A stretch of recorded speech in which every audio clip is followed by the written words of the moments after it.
All right, folks, this week's episode is a very, very special one. We had Chad Otterstrom in the booth, long overdue, heavily awaited, and it doesn't disappoint. This one's my favorite show of the year. I'm just going to say it. Chad's been a huge inspiration to me and many others, and he really, really loves it. He really loves snowboarding. He tells some great stories in this show. We talk McTwist. We talk about it all. I think you guys are going to love it, and he's been squirming his way out of the booth for years, but we finally pinned him down. We finally did it, the Chad Otterstrom episode. Before we get into it, I just want to say thank you so much to all of the supporters, all the sponsors. We couldn't do the show without you. Our Patreon members, you guys freaking rule. We also got Bombhole Beatdown January 10th at Loon. We hope to see you guys there. We also got Bombhole Cup at Brighton, March 28th and 29th. So mark your calendars and saddle up because we're getting into it. The Chad Otterstrom episode. Here we go, Silk. You are listening to the Hey, MFM. See you on the lift. Tack, dude.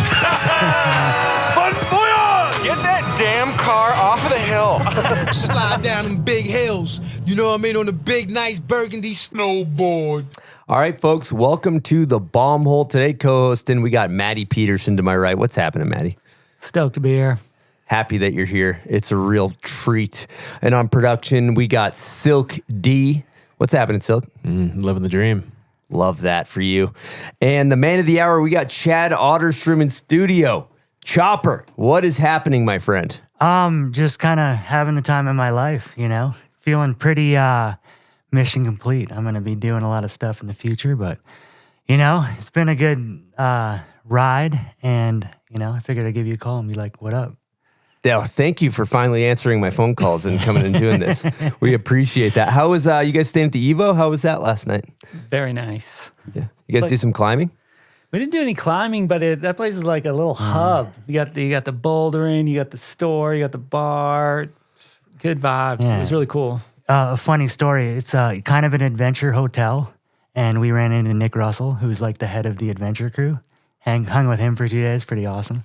He's kind of elite granola blader, as you would call him. Oh, yeah, the elitist. But he's I've known him for a long time. He's awesome. Hey, before we get into this too, I've known both of you guys since I was a kid. My first board sponsor was Academy. And Maddie, for the people that don't know, maybe a quick little resume for the listeners. Let's do a little resume build. For yourself. For you. Oh, shit. Wait, yeah. Okay. Let's see. Where does it begin? So it's my 40th year shredding. So I've been at this for a while. I grew up in the Midwest. Met Chopper when I was a kid. We'll talk about that. And then moved to Colorado. What else? Just had the dream, wanted to shred for a living. So made it to the X Games, picked up some sponsors, had the opportunity to meet Jeff Bond, JB, with Random Snowboards. Yeah, big shout out to JB. And he and I helped start Academy Snowboards together in 2002. And that was like the ride of my life. And shit, from there, it's just been shred till dead. Still shredding. Currently, I did Woodward for about 10 years. And currently I'm at Palisades Tahoe as VP Marketing. And loving living in Tahoe with my kids. Whew. Love it. Well, this is going to be a great chat, and we're going to hit the ground running today with a never before done segment. And I got a little theme song. I'm going to try to do it live here. Wow. This is called Can Chad Otterstrom McTwist This Feature? Let's see what we got. Okay, pull up the photos. First photo is just a standard issue super pipe. Chad, can you McTwist this? Yes. Next photo. Wow. This is a vert ramp with snow on it. Chad, can you McTwist this? Yes. Wow. Okay, next photo. This is Big Air Jared's recent cover, Natty quarter pipe. Double McTwist. So that's a yes and yes. So that's yes. Okay, this is Gigi Ruff's cover where he... Iceberg. It's an iceberg. He did a method on it. Can you McTwist it? Can I tell a quick little story? Well, it's a yes or no question first. No, but can I still tell a little Sure. quick story? No. I don't This is believe quick. you. I don't believe No, you. I cannot do it. So I was hanging out in Revelstoke this winter with Gigi, and I asked him specifically about this, and he told me the story, and he said it was super dangerous and icy and scary. And I don't know if I would go do it. I think I could. And and I've been cold plunging a lot. So just for this specifically, or just this specifically, I think I could do it. Yeah, so you can do it. So that's a yes. Yes, but there's a very good chance I'll be cold plunging right after because you said it was super icy. So after I land, I might slip out and fall into the ocean. Combo. Yeah, but there was a helicopter there, and I think if I had a life jacket on, I'd be good because I'm like up to like 5 minutes in the cold plunge now. You're solid, dude. That's consider that thing McTwisted. All right, next photo. Next slide. Next. This is the Mammoth wall ride. Peter line cover. I was actually there that day, 2003. That was the year I rode for Form. I could alley-oop McTwist that, yes, because that's front side wall. Yeah. Hypothetically, if it was on the backside wall, could you do it? Oh, yeah, for sure. The answer is yes. Okay. Next photo. This is like a rock quarter pipe, mini shred quarter pipe thing. Yeah. Yes. Sorry for those. Sorry for those longer answers, but yeah, this is yes. No, that's fine. So we're all yeses so far. Here we go. This next photo is just a Jersey barrier on flat ground with a little bit of snow going up to it. If you were to push a little transition up to that, let's be honest. Oh, yeah, for sure. What? I mean, I think about this because I was at A Basin one time, and I remember there was like a vertical bank. Watch like some old Academy footage. There was like a bank quarter pipe thing, and I popped a Mickey on it. Okay, so that's a yes. Yeah. I love that one. I believe unsure of. Yeah. I mean, it's not going to feel good, and it might take me a few tries. Look good? Yes. Yes. Okay. Next photo is a snowman. There's a little transition at the bottom. That's a no. What do you mean? You could definitely. I would just knock it over. No, that thing. Think about it. It's been first tee. No, let's just say hypothetically that thing's been sitting out for a few days. It's wet snow. It's rock solid.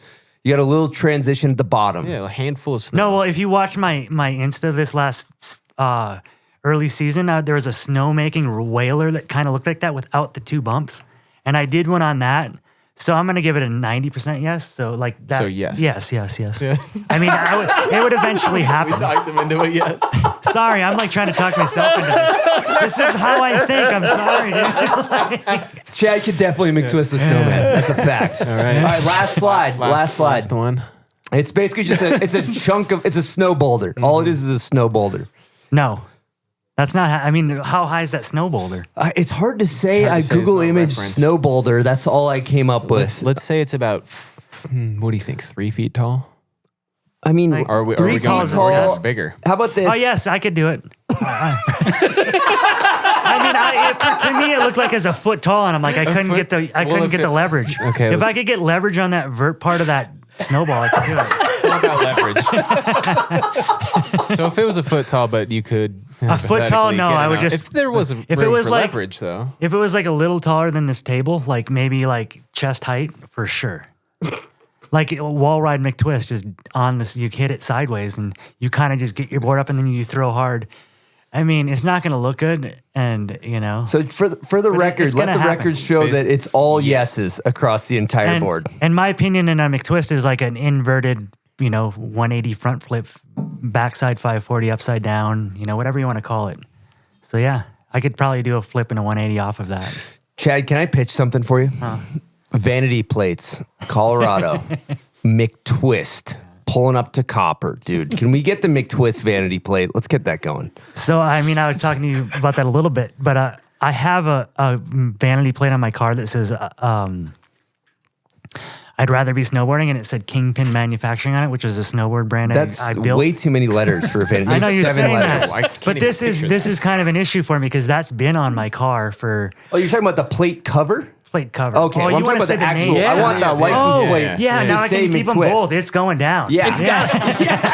Yes. It's got to still be available. Yeah. No, yeah, let's do it. I'm doing it. McTwist? Dude, what a flex pulling up in the lot. What about Mr. McTwist? That's probably Todd Richards, honestly. That's got to be Todd Richards. His should be Wet Cat. His could be Wet Cat. Yeah, 6 letters. That's easy. All right, while we're on the subject of McTwist, I got to ask. I'm just going to jump right into this. I've been wanting to ask you this. If you were to do a Mount Rushmore of the top 4 McTwisters, people with the best McTwists, who's on that list? Terrier, Todd Richards, regular footers. Sorry. Who's a goofy footer? JJ had a pretty good one. Oh yeah, thank you. I mean, I'm searching for two, but JJ's was really good. Because he's goofy? Is this just because he's No, goofy? he just kind of had that, Kazu, Kaku. Kazu? Yeah. Kahubo? I butchered that. Kakubo. Yeah, so, you picked JJ, so we got to cancel him. So you got 3. Sorry, JJ. So JJ just got bumped. You got one more spot. I really like Danny Davis's Switch McTwist. Well, what we could do is Switch McTwist Mount Rushmore as well. Never mind then. Dang. You're frying my brain right now. Trevor Andrew?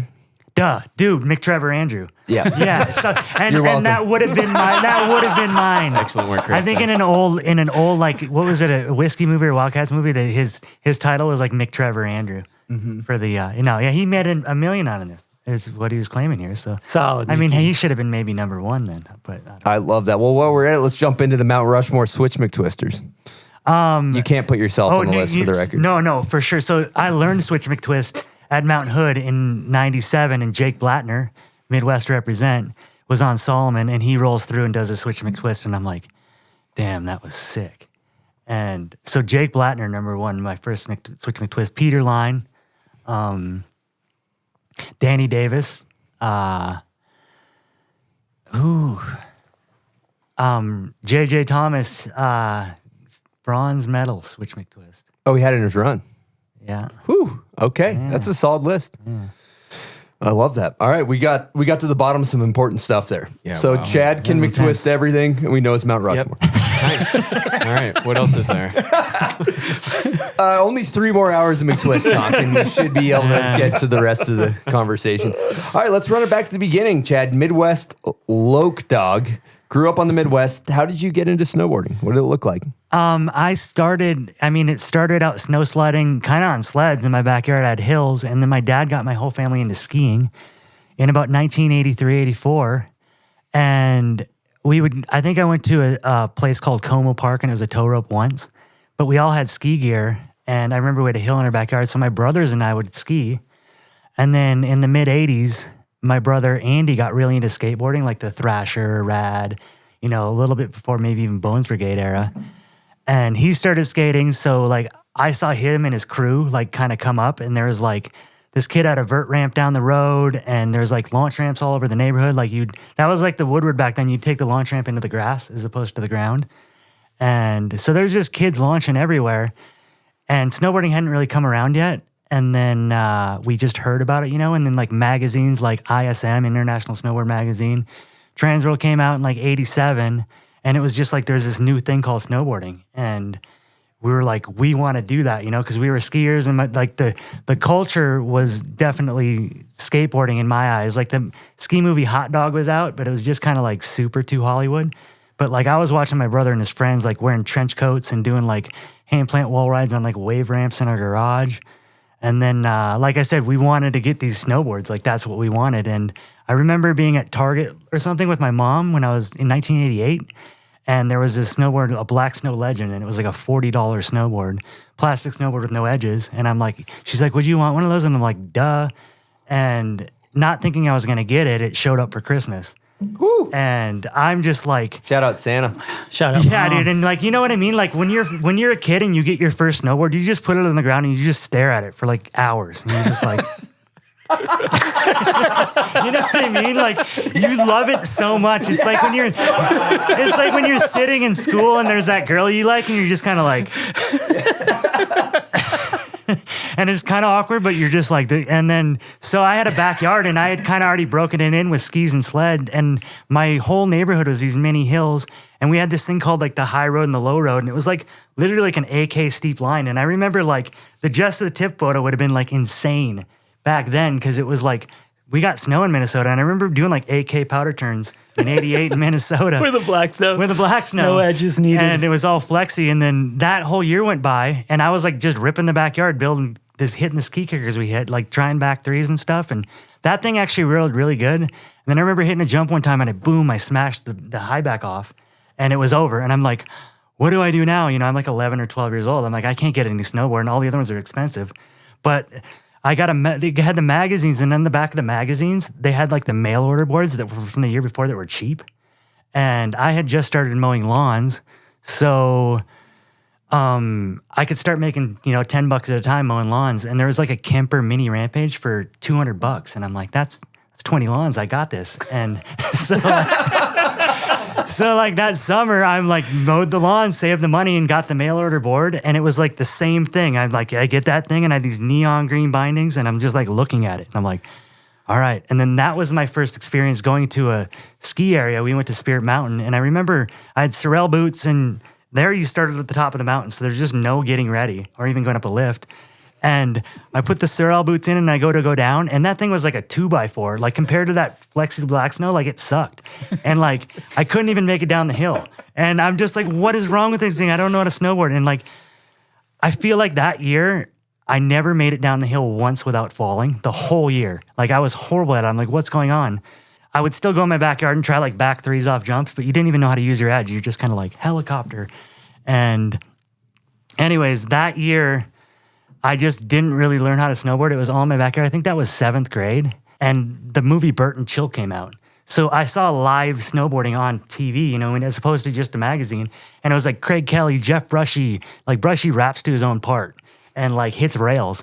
And, Keith Duckboy Wallace and Mike Jacoby. And it's like, you could see what snowboarding looked like live. So I'm like, I want to do this. So I still had that passion of wanting to do it, but I sucked. So the next year I'm like, I knew how to buy a snowboard, and I was like, I got another one. So the next year I bought a Kemper Flight, and that board had a little bit better flex and a little bit more side cut. And I kind of just was developing a little bit better. So basically rinse, repeat. I go back up to I was able to maybe go to a ski area. Like I said, I was a backyard boarder for like the first 5 years of my snowboarding. Like no pass, just backyard. No. I call it trunk boarding. Trunk boarding. It became trunk boarding once we got cars. But at first it was just backyard. I'd go to a ski area like 2-3 times a year maybe. And that was just to like learn. But that second year when I went to ski area, that board had a little bit better flex. Like Andy Hetzel rode it, Tina Bassich rode it, Kurt Heine rode it, So like it was a functional board. I think it might have had a foam core. And all of a sudden I'm riding and I'm developing and I'm turning and I can go backwards and I can go forwards. And it's kind of because of that movie Bert and Chill that I was like, I saw how to do it. And that whole year went by. That was 8th grade. And I kind of had one friend, Dave, that I convinced him to buy a snowboard. But it was mostly like my brother and I kind of cruising around. Like I said, my brother was growing up. He was in like the thrashing era of skating. Like they all had the Tony Hawk haircut. Yep. And so that year went by 8th grade. And it was just like I was addicted getting magazines, and even Bert and Chill I had to rent from Mr. Movies. So I only got to watch it for a week and then I had to give it back. And I'm just like, it wasn't like you'd wear it out. You could only wear it out for 1 week. And then the next year I went into high school and sorry, I'm going to talk forward in these years because these are really formative for me. But my buddy John Madura, who was a friend of my brother's, was like a skater. And, at that time too, like ramp skating was dying and they were all getting torn down and it was slowly transitioning into street skating. And he was still following it. And he would just come pick me up in his car and we'd go trunk board. And like we'd put boards in the trunk and we'd just drive around the cities looking for hills and things to jib. And like he had the jib mentality in his mind because he was a skater and kind of knew what's up. And so we were like, I think it was the winter of 91, 92. And we would drive around and hit benches and logs and just kind of look for jumps because you'd see sledding hills and then people would build kickers at the bottom. Oh, yeah. We'd go hunt those down. And that year, since he was into jibbing, and he knew what like handrails were, like skaters were still doing like legit handrails then, we like went and hit like a 10 stair. It's called like the Dale Street Rail now. I know Juicy Joker, a.k.a. Garrett McKenzie, had like a lip slide on it. Breezy had a Super Switch 50 on it. But like I remember hitting that rail in like 92. And that was just like sparking me. And that year he had the movie New Kids on the Twalk. Woo. And so he let me borrow it. It's the same thing like the Mr. Movies one. I had it for like a week and I like got to see it, but I didn't really understand jibbing yet. It was like you'd go in your backyard and you'd build 2 piles of snow and put a 2x4 in it and go up, slide, and then down, And then anyways, at the end of that year, I'm just like, frothing like on everything. And I look in the back of a magazine and there's an ad for Mount Hood, USSTC, $7.99. And I'm like, $800, how do I do this, And I'm like, hey, Mom, can I go? And she's like, I'm just expecting a no, And then she's like, well, we'll pay for half. And then I'm like, $400, 40 lawns. I'm like, I got this. So I started mowing my neighbor's lawn, and I was getting $20 a week. And I was like, I can pay for half. So I pay for half. And I don't think she even expected me, And I'm like, all of a sudden I'm getting dropped off at the airport, and I'm like 15 years old, never traveled alone or anything. And I'm like, boom. I'm like, on a plane by myself going to Oregon, and I land at the airport, and I'm like, makeshift snowboard bag. I'm like, where do I go? And, I'm like, and I see these kids that look like snowboarders. I'm like, do you guys know where Mount Hood is? Like USSTC? And they're like, because you can't, there's only payphones. You had to have like a pocket full of quarters to even call someone. And they're like, yeah, we're with USDC. Hop in with us. So I just like, all right. I like hop in the van, and I'm going up the hill with like these 10 dudes and this couple girls. And I'm like, all right, we're going. I mean, obviously, if you've ever been to Hood, you come around the corner. And for me, being a kid from Minnesota, only like riding blue-green runs and not really knowing how to ride, I'm just like, I just flew to Mars. And so we're going up, and we go to Timberline or Government Camp. And there's a cabin in between Government Camp and Timberline that was like the hub of USSTC. And we roll up to this cabin, and there's like, it's as new school as it gets. Like imagine Mount Hood in 1992, like insane. And these kids were there, and everybody was there, and it was like everybody had cutoff jeans, flannels, Doors hats, bleach blonde hair, chain wallets, and there's a mini ramp, everybody skating. It was just like shred vibe to the max. Like I just immersed myself in the most insane culture ever, coming from a kid with like a 15-inch stance like this. Temper, just like jibbing. Like I hit a legit 10 rail in 92 on there though. So like Let the records show. There is footage somewhere at my house. Yeah, 92. Yeah, street rails in Minnesota. But I mean, Nate, Dale, Rowan, and Jake might have beat me to it, but we were pretty close. But anyway, so I go there, and it was like Don Zabo was one of the coaches, Johnny B, Tom Nordwall. It was like when Joyride was really blowing up. And like obviously New Kids in the Twalk had just come out. So we go up on the hill, and it's an 8-day or 10-day session. Then you ride 8 days.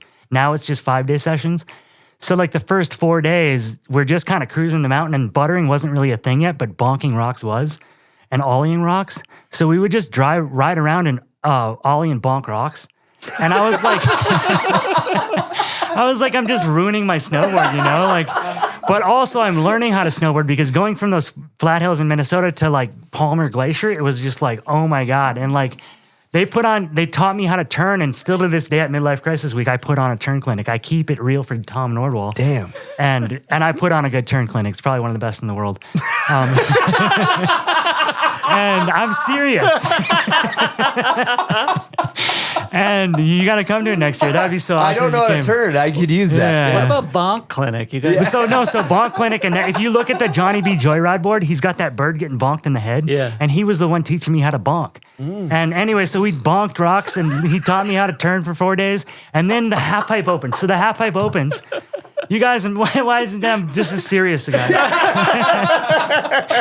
I go and we go down to the pipe, and it's like this insane media fest. Like they finally got the pipe dug for USSTC, and it was like Bertrand Dennerveld, Camille Brachet, like Brian Aguchi, this kid Mike May and Dave that were like at the camp from Colorado. I vibed with them because they were from Colorado.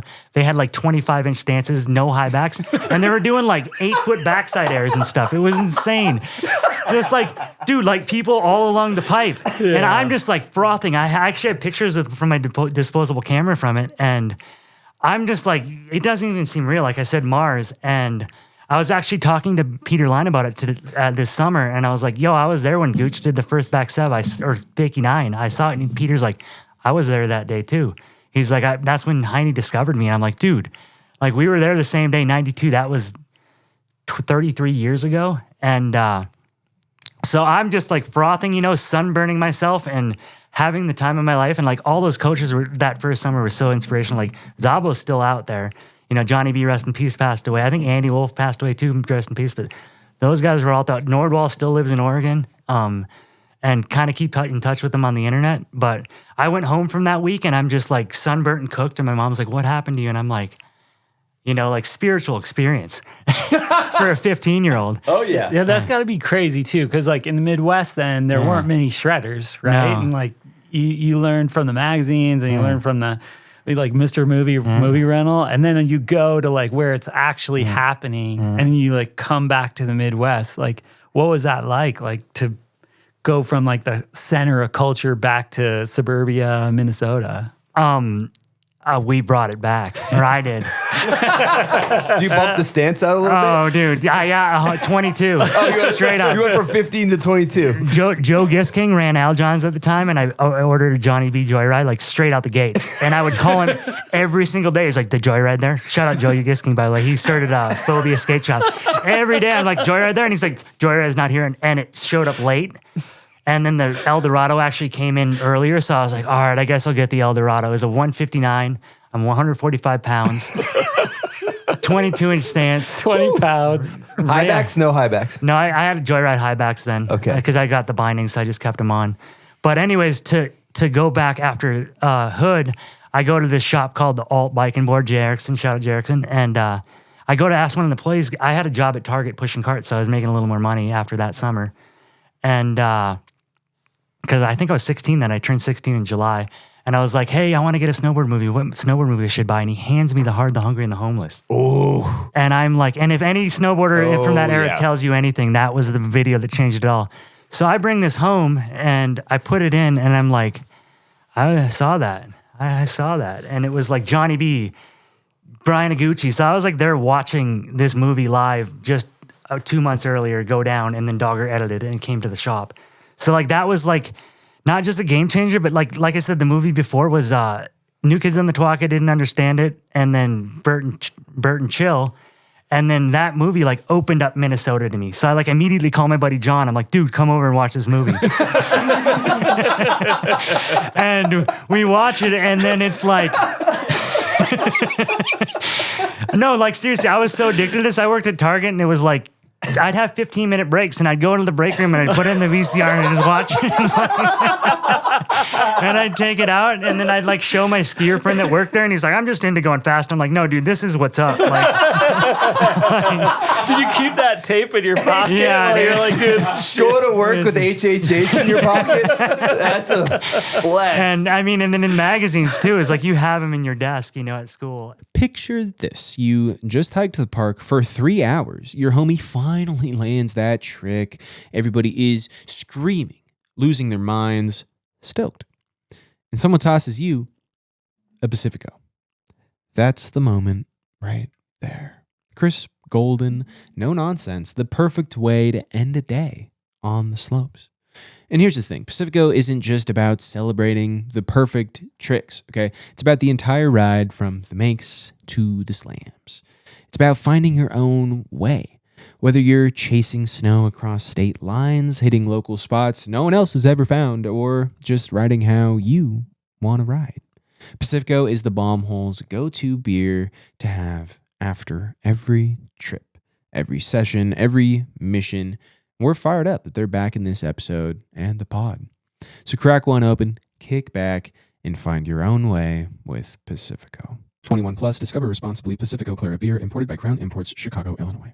All right, Bombhole fam, I got some incredible news for you. We've teamed up with ShadyRays to bring you an exclusive offer. Oh yeah, Silk. And the right gear makes all the difference. That's where ShadyRays snow goggles come in. They've got the perfect goggles to get you on the mountain.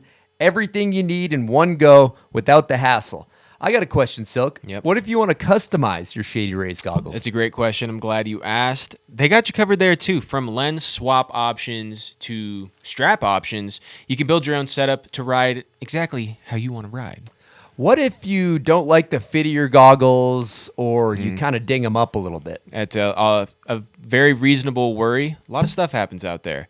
They got you covered with broken protection, free 30-day returns. Make it easy to swap them out or just send them back.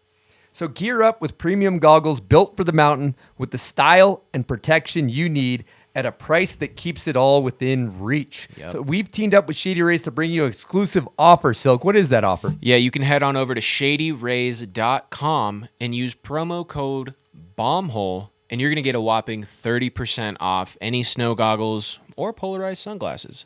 Be confident anywhere under the sun with ShadyRays, the eyewear that has your back. All right, we're going to talk about a little thing called splitboarding, specifically splitboard bindings. And Spark R&D is the leader in splitboard bindings.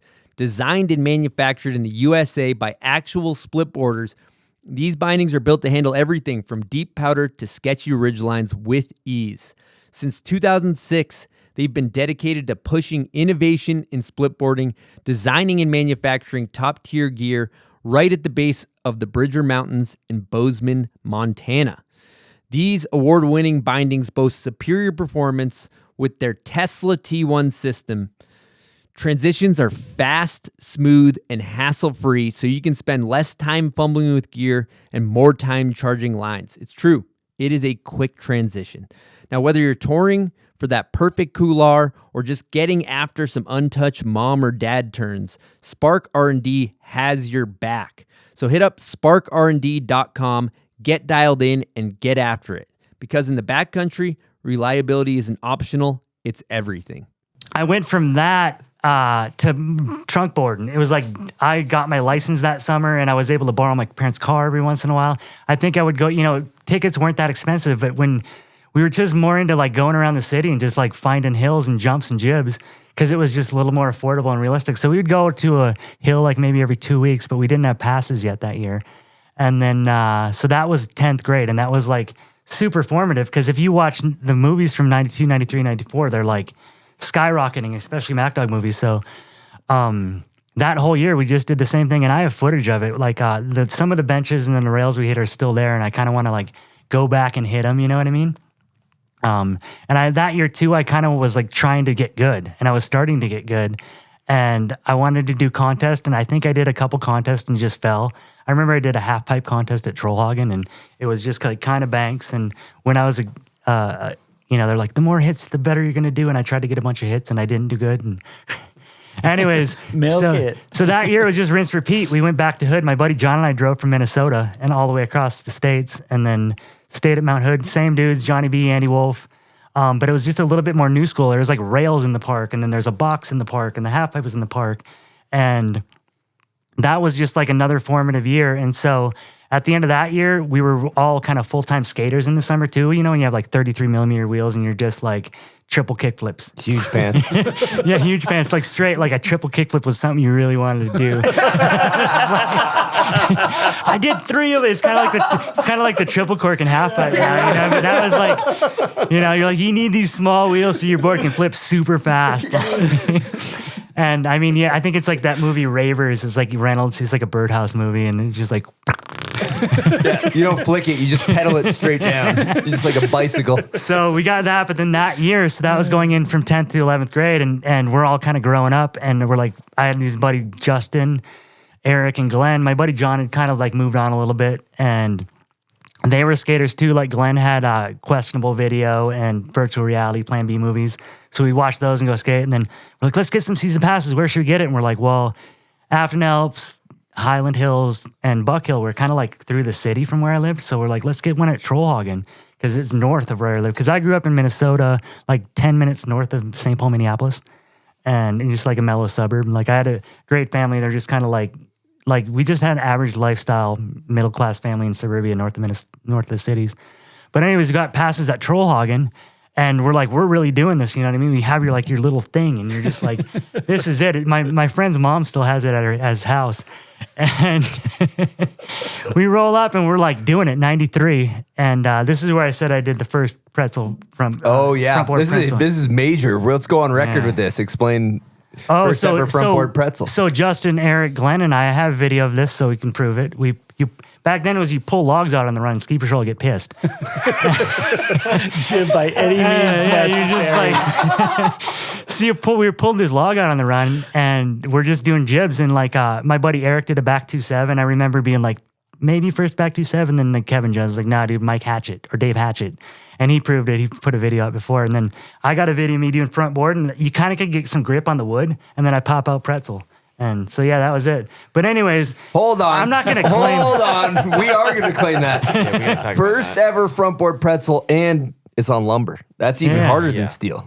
Well, you get a little more leverage on that edge. A little more edge catch possibility, potentially, though. Yeah. I mean, that's my core strength anyways. All right, so yeah. the record's I'll getting claim set. it, yeah. Front board pretzel, Chado. December 93, troll hogging. I can even send it to you. You can run it. We need the clip. We need the clip. I'll send it. DIY Yeah. ski patrols on the I showed it. I think I showed it to Richards a few years ago. He's like, dude, freaking, whatever. But anyway, so we're riding there. We're riding and we meet these kids and they're like, sorry. Richards didn't give a shit about the front board pretzel. No, he was stoked. Oh, He's like, no way, that was sick. And then we meet these kids, this kid, Matt Swanson and Marty Carlson. And Marty was already sponsored and had a pro model for Kingpin snowboards. He had a pro model by then. That was the Clown Year board. Yeah, and how old was he? Like 12? He was 12 or 13, so it was the first like Grom pro model. Yeah. And we meet these kids. Dude, and like Matt was like the coolest. He'd be 20 below and he'd have like his drawers hat on and his jeans and just like, dude, it's 20 below? And he's like, yeah, you're good. Full frozen, probably no gloves either. Too. And so those were like my first snowboard friends I met at a ski area or a snowboard area. And then that just kind of grew and we'd go up and go ahead. I got to jump in on this one. Yeah. So I was homies with Marty and Matt, and my dad ran a Wild Mountain across the way, and I went to elementary school in Dresser where Trollhagen is, like right there. My mom was a school teacher there. Shout out, Mom. And anyway, so we went over there, and so I rode a little bit at each resort, and I showed up, and Matt and Marty were like, hey, you got to meet my friend Chad. He's the best. He can do 720s and backflips. And I had never seen either trick in life in Minnesota. Like I'd seen it in the movies or mags, but like never seen it in real life. I mean, he's like, yo, what's up? And then that same run, homie does a backflip and a backside 720 in that same run. And it's been like on like that, for the last, 30, 35 years. It's legendary. Thank you. Yeah, I mean, I claim that every once in a while when I do a back seven, I'm like, I got to do a backflip, and I'll just claim it, just 720s and backflips. But then that was like free. Thank you, Matt. But where'd you learn those moves? That's like the equivalent of doing a 1980 today. I don't know. Like my buddy could do a 1980. You're like, fuck, that's basically what 720 in a backflip in 93. And no park. There was no park. That was like dragging shit off the run. And it was like an ice boulder that like they didn't groom. No, straight up, I always say that we free rode troll. Like we were true. We did. We were like, there's this Free riders. There was like this side hit on Logan's run that goes up and over towards Valhalla, and that's like called Logan's kicker, and that was like the kicker you'd hit. And to learn backside spins, then you could have a solid edge because the snow was so hard, and it was just like you'd hit the side hit and chuck it, and and it's like before then it was just chunk boarding for 5 years. You know what I mean? So it's just like. The energy you had when you hit a resort was insane because you didn't have to do that much work, and it was awesome. I don't know. Yeah, I don't think I even really rode a park before that at all. Valhalla back then, it was only open for the troll fans. It's now one of the most famous tow ropes in the world.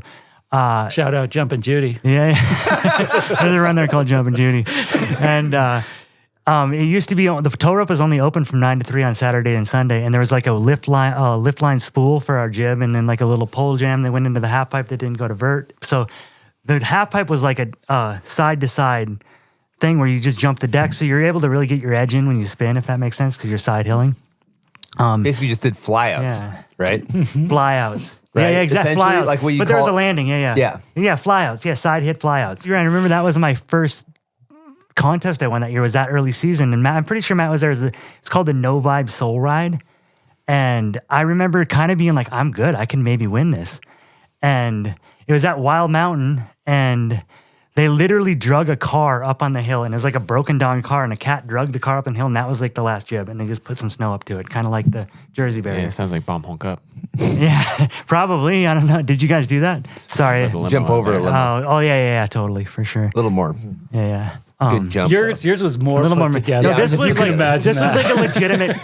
This is like a legit. This is even the next year at Nationals. There was a car at the bottom. Oh, yeah. At Nationals. That was a great Let's just say era. Nationals. Great era. But anyway, so I get to this contest, and the buddy Joe that would I kept calling every day to annoy me about buying the board. He was dropping everybody. He's like, "You choke, bro," and I'm just like, I don't know, dude. And then like I remember doing that run, and that was like my first contest at Wild, because we were kind of up northers, and I remember landing my run and just having so much anxiety and stress, and like not really enjoying it, but being like kind of stoked that I landed.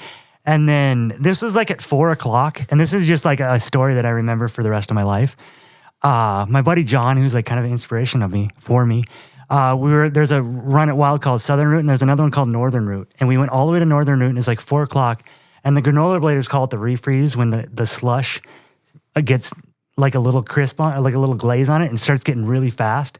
And this is like the flattest run at Wild Mountain, I think, on the planet. Literally. and we are ripping down this thing because the refreeze is just launching, like rocket speeding us. And and I'm like, let everything go. And I'm like, those are the best 3 runs of my entire life on the flattest run in the middle of Minnesota. And my buddy John's like, yeah, man, remember that. That's what it's all about. Because he was kind of like Chandler in the movie North Shore. He was like, And I'm like, yeah. And everything just went away. It was kind of like, all your stress is gone. And I'm like, and so from then on, I can be riding the top of Alaska. I can be doing anything out in the mountain. And it's like, I can go find my snowboard in the flattest run in Minnesota and love it. You know what I mean? And then I went and won the contest, and it was just like, brain drugs were going off, and I'm like, this is it. This is who I am. This is what I want to do. You know what I mean? And went back, and it was like Matt, Marty, and our other buddy, like my good friend Jake Weber, Sean Troth, Mark Williams. I mean, I feel like I'm going to miss a lot of people. There's girls like Monique, Tessa. You will miss a lot of people. Yeah, we're all good. So, hey, if I forget you, I love you. There's a lot of lights. Can I jump in real quick? I just want to go back to Chopper finding his sea legs, discovering that he's like the best snowboarder ever.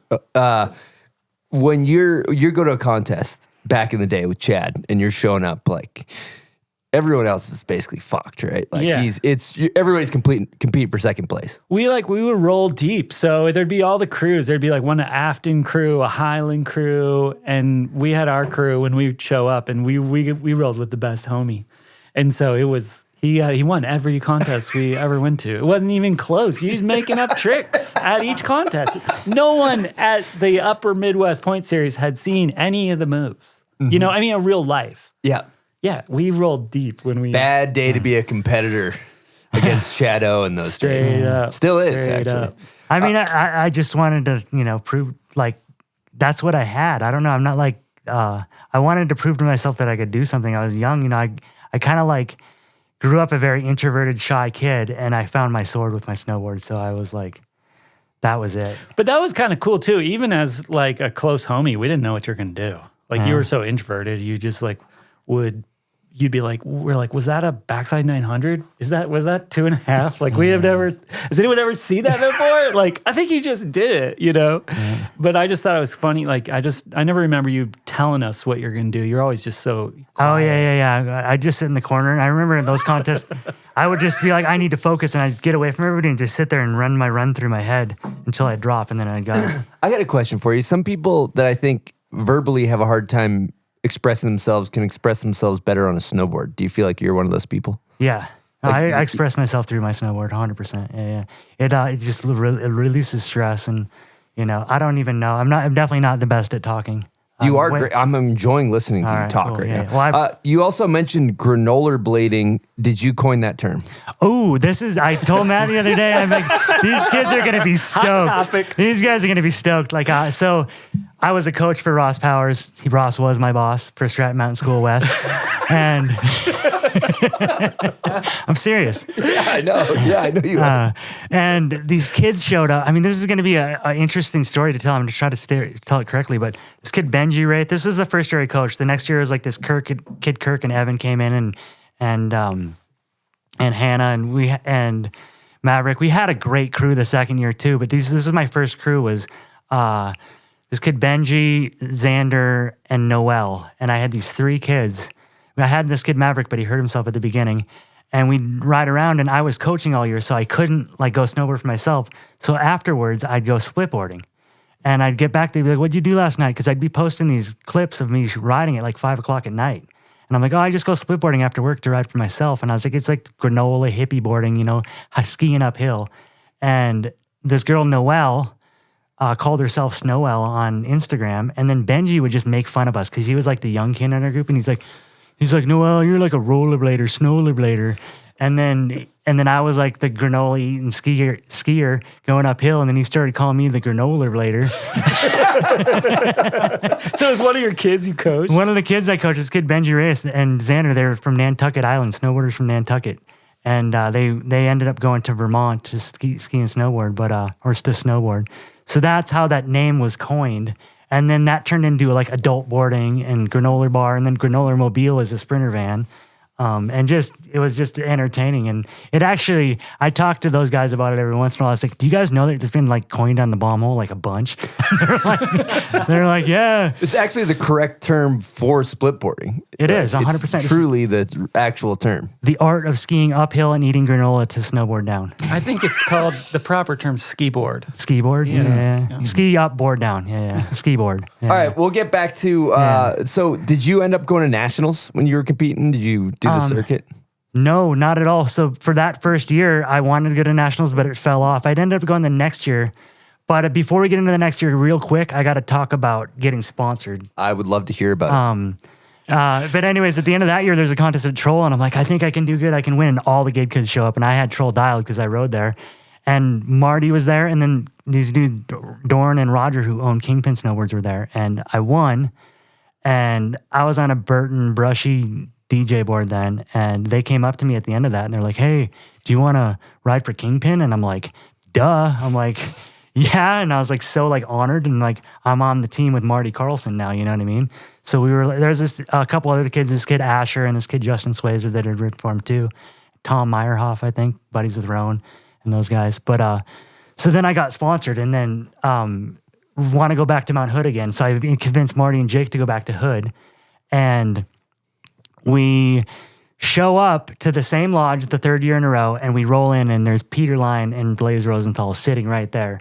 And I'm a snowboarder. The Transworld video bank just came out. Blaze had opener, Pete had ender. One of these, like, I was raised by Chickmunks video, and we're like, we know those dudes. And I'm like, hey, I'm still kind of shy. And then like all of a sudden, Blaze is my certified coach.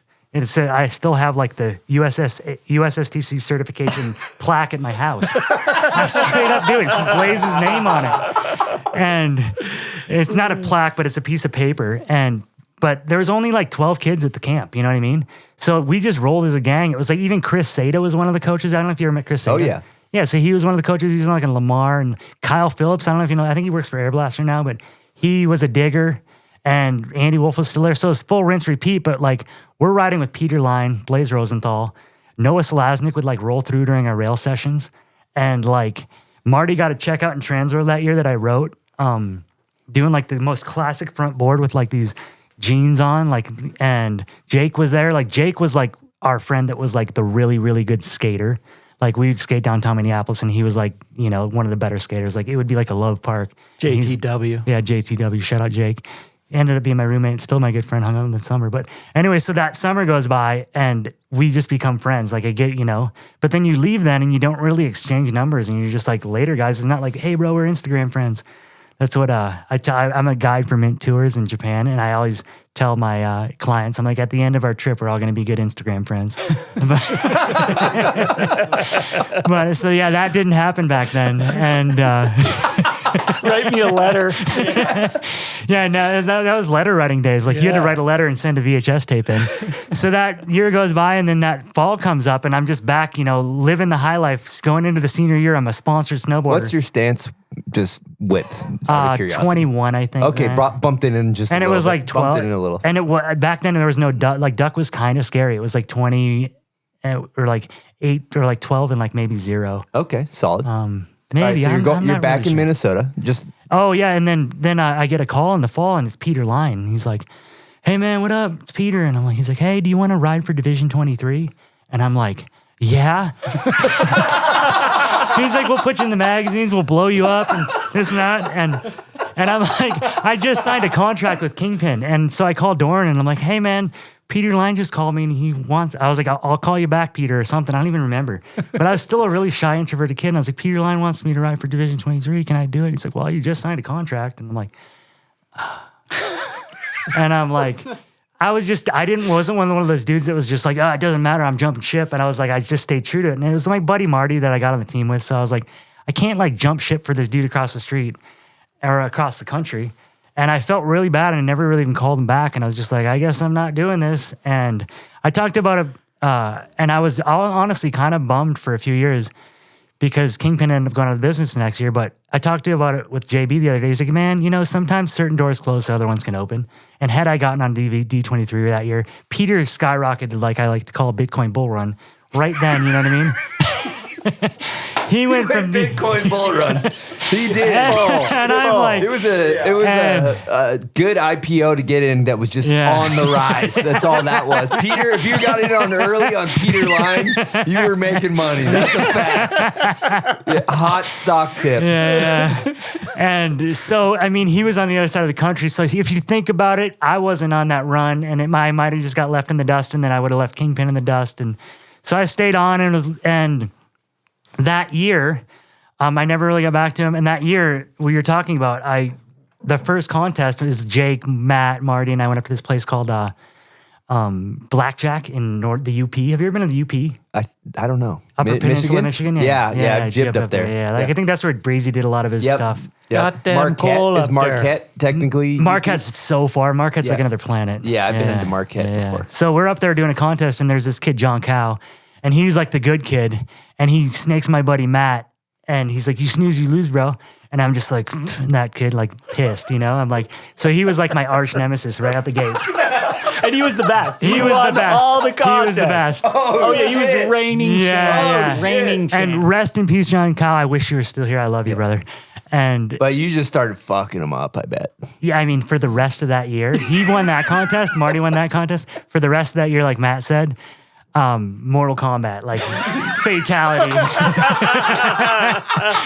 I won every single contest.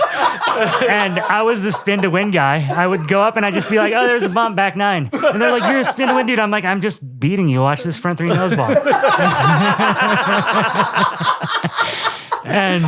And then we went, you know, that was a super formative year. I'm riding for Kingpin, and I'm like sponsored kid winning all the contests. And I'm like, all right, this is like giving me confidence. This is giving me my sword. Like, I was grew up in a hospital, like with surgeries and stuff. So when I was a kid, I had a great family, but I was definitely kind of like a hurt dog in a way. So this was just like me coming into my own, being my own human. And it was so awesome.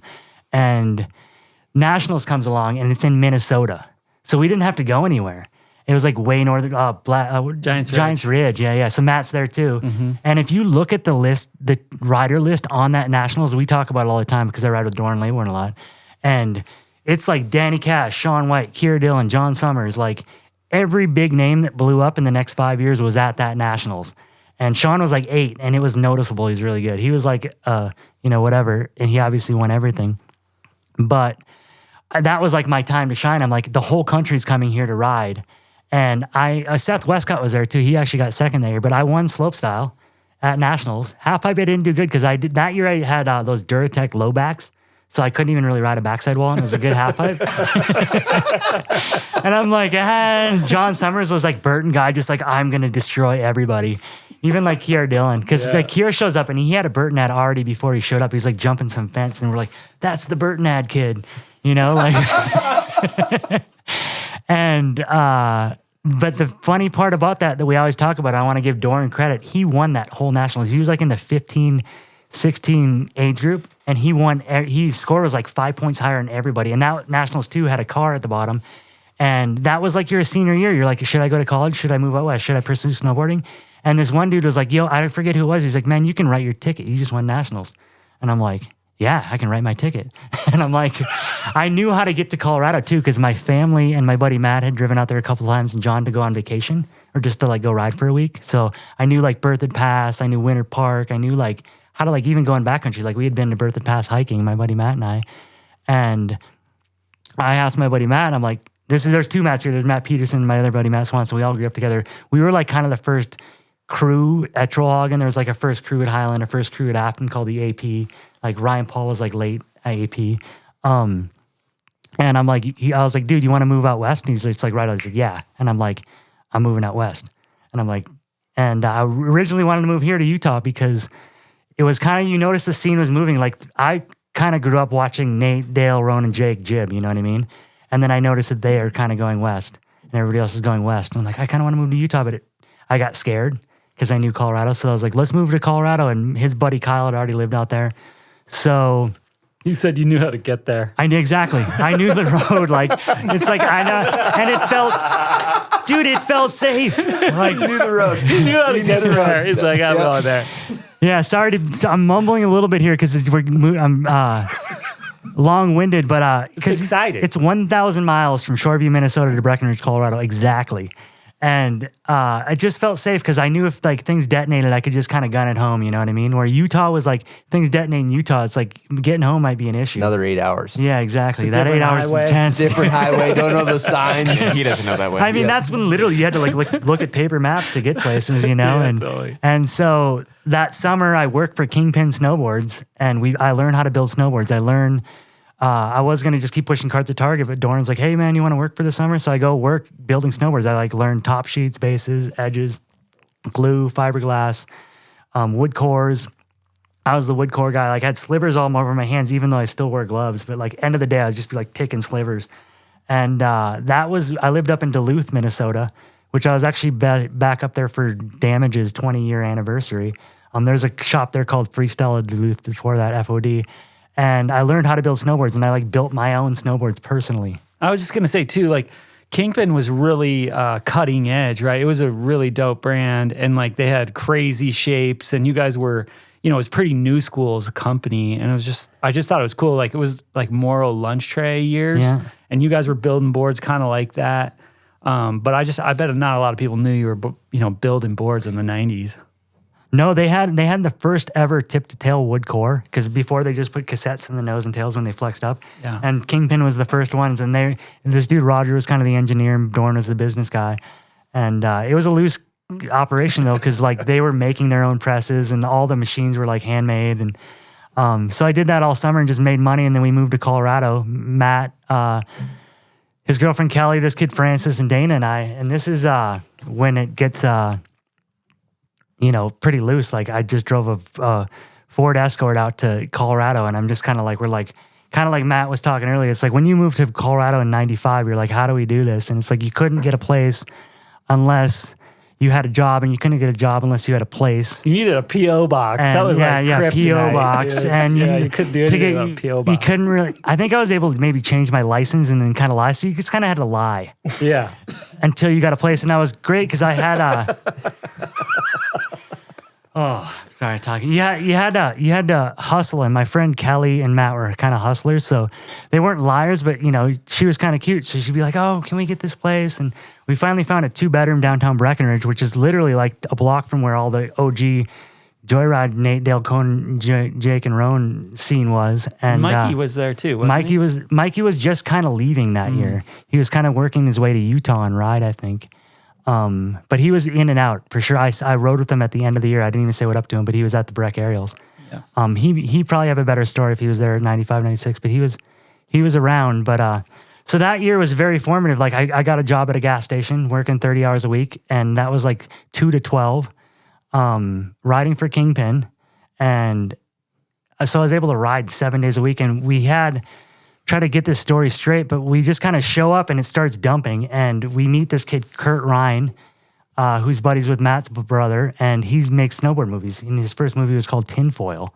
Matt didn't even know that he lived out there the year before. I thought he might have, but so that next year he's making another snowboard movie, and he's kind of following the footsteps of Whitey and these other guys that were making their own bro movies in Summit County. Like even Anthem came out a couple years before that.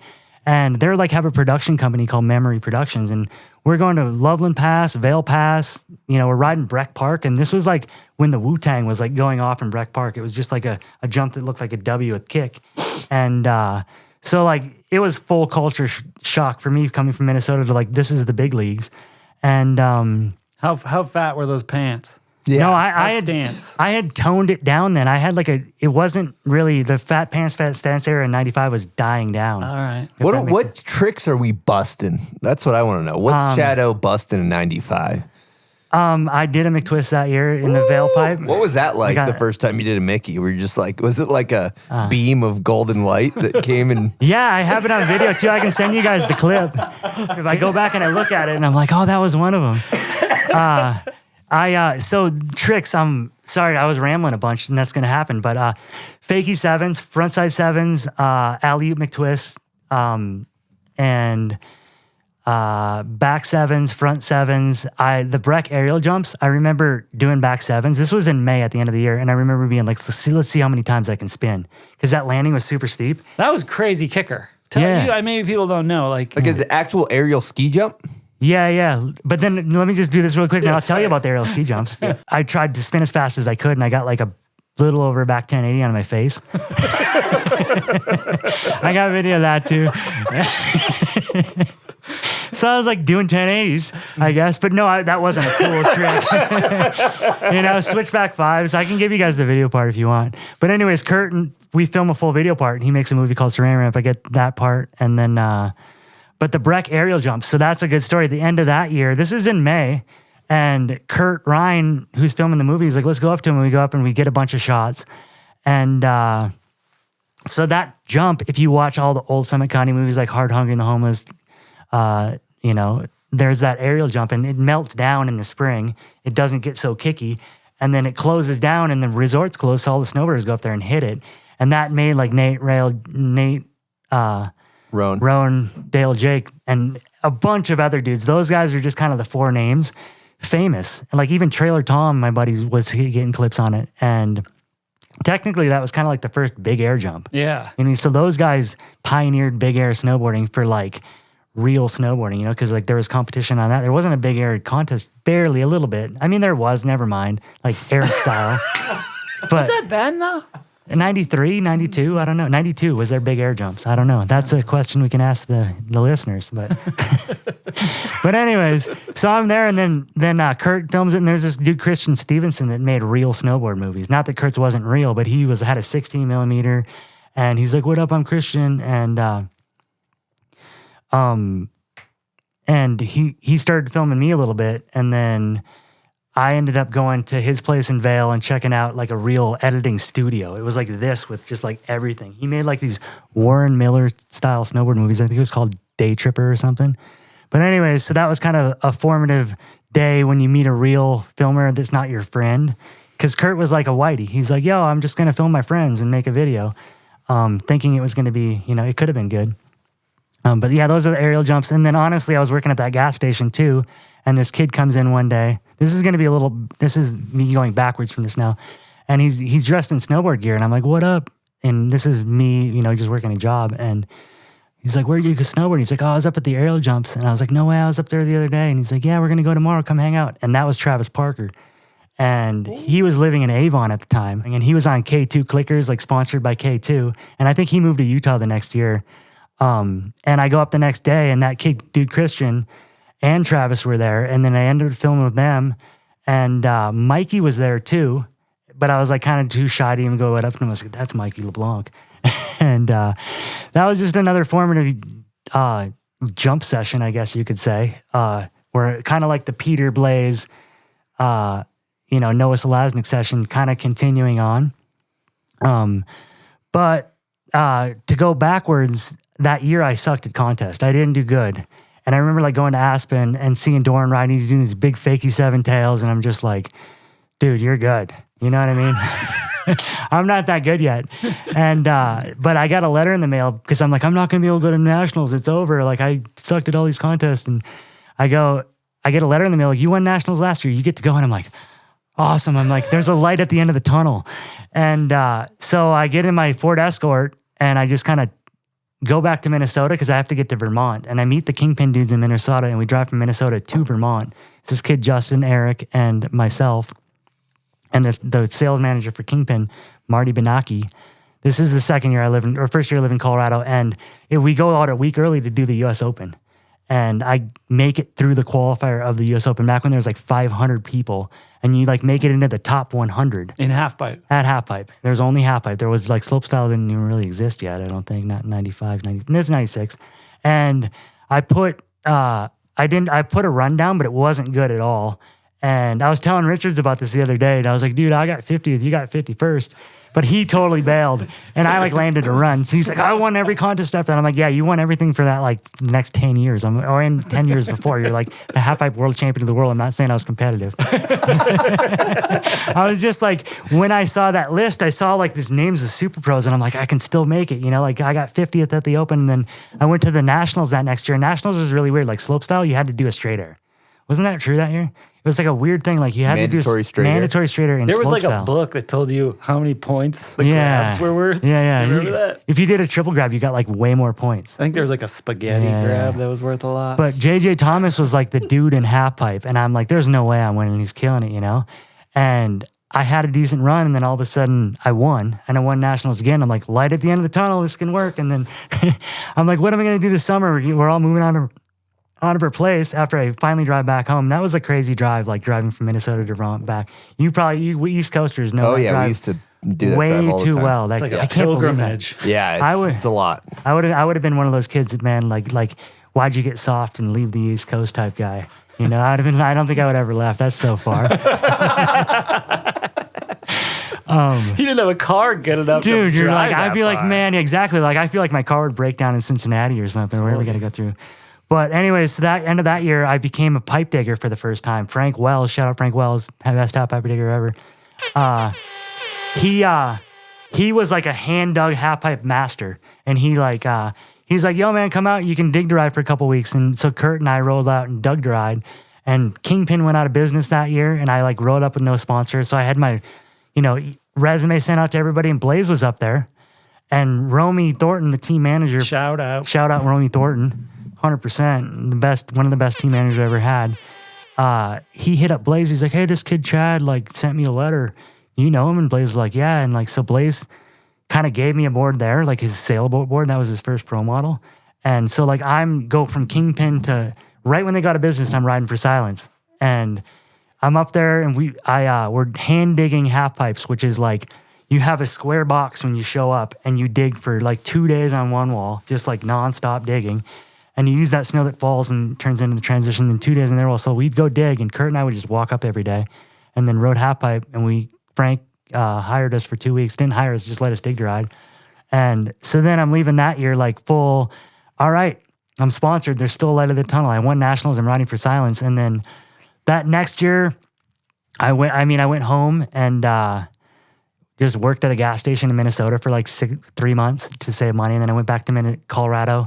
Got a place with my same friend Matt and this kid Jake and Woody, and just kind of rinse repeat. I ended up working as a delivery driver, delivering food, and hoping I'd make it, and I didn't make it at all. Like I lost every contest, and then I even went to nationals because I got the letter saying I could go, and I failed there. But my friend Kendall Welpman, I shout out Kendall Welpman and Kurt. I'm just gonna, like I said, we're gonna forget people, but we went on a road trip where we went to Utah. And we came here, and I had a buddy who's like, yeah, you can stay with me whenever. And then like, he gave me his address, and when we got here, I went and knocked on his door. And I'm like, hey, is so-and-so here? And they're like, no, he's not here. And I was like, oh, he said I could stay here. And like, the dude's like, you can't stay here, bro. And I'm like, we're in Salt Lake, dude. So Kurt, Kendall, and I are like, all right, what do we do now? And like, so we went up the canyons.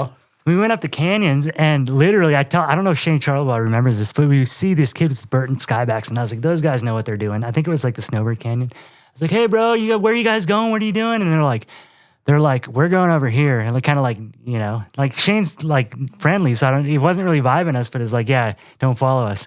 And so we went up, built the jump, got done with the jump, and then we're like sitting in Salt Lake, what do we do? And we're like, I guess we got to go to Tahoe. And like, no sleep, just drove over the night to Tahoe.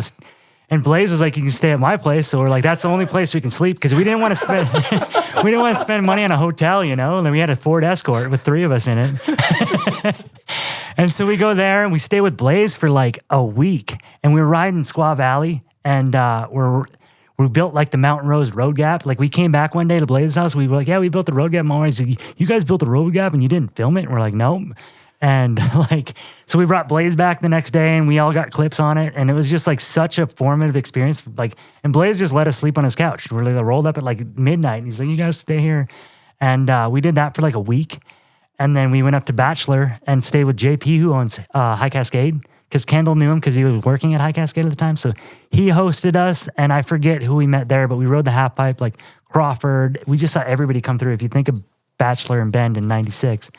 And then, so that was a very formative road trip. Like, I can go farther. I know the way. He started to know the roads. Yeah. He knew the roads. You know, like, I got to do that. Even when I go splitboarding, I'm like, that's what I love about splitboarding is because once you know that road, it's like you can just go farther. Yep. You know what I mean? Feel more comfortable. Yeah, exactly. But you do it safely, you know? Yeah. And then, so that was the end of that year. And it was just like, I don't know what to do. You know what I mean? Like, and then Frank said I could come back up, and I ended up going back to Minnesota and then flying to Hood, and Kendall picked me up, and I'm like lurking around government camp, and I'm supposed to be down in Rhododendron working for Frank, but I couldn't get down there. I couldn't get on a phone to call him. And Kenyon, who was the head digger at High Cascade, he's like, yo, man, you want a job? We'll give you a place to stay, food, and a lift ticket. And I'm like, yeah. And that was when High Cascade had this was the first dragon pipe at a camp. So you didn't have to hand dig if you worked for High Cascade. So every other camp was so jealous of us. And that year, I like reintroduced to Peter Line and met Mac Dog, just hiking half pipe. All right, Chad, we actually have a guest question related to that. And this guest question is presented by Hippies. These babies are chickpea puffs. I run the Blazing Hots. We hammer these things at work. If you need a snack to keep going here at work, check out Hippies. You can get them at your local grocery store. And this question is from none other than Todd Richards. Here we go. Hey, what's up, Chad? I got a question for you here, or two questions actually. So, Chopper, I want to know what happened up at Mount Hood when Peter Line invented the backside rodeo flip so many summers ago. There was rumors around that you figured out how to do it switch the next day. Is there any truth to that? Because that was kind of like a urban legend up there at Hood. And also, what do you think was the best park and pipe setup of all time? Kind of a loaded question, but it just refers back to like probably one of the best times in snowboarding for all of us. All right, can't wait to hear this bomb hole, as I know you've got some stuff to say. Yeah, that's awesome. Thank you, Todd. You're the man. Captain comedian snowboarder right there. So the back rodeo story, Peter had done the back rodeo that spring actually already. If you watch, I think it's Simple Pleasures, he does it in it on like a jump somewhere. And we're up there as like Sean Tidor, Kendall, myself. I don't, like I said, don't want to forget names. But we're hitting a kicker, and Peter's there. We're all just doing back rodeos. You know what I mean? And I'm just like, I guess my mind works. I'm like, I'm just gonna fling it switch.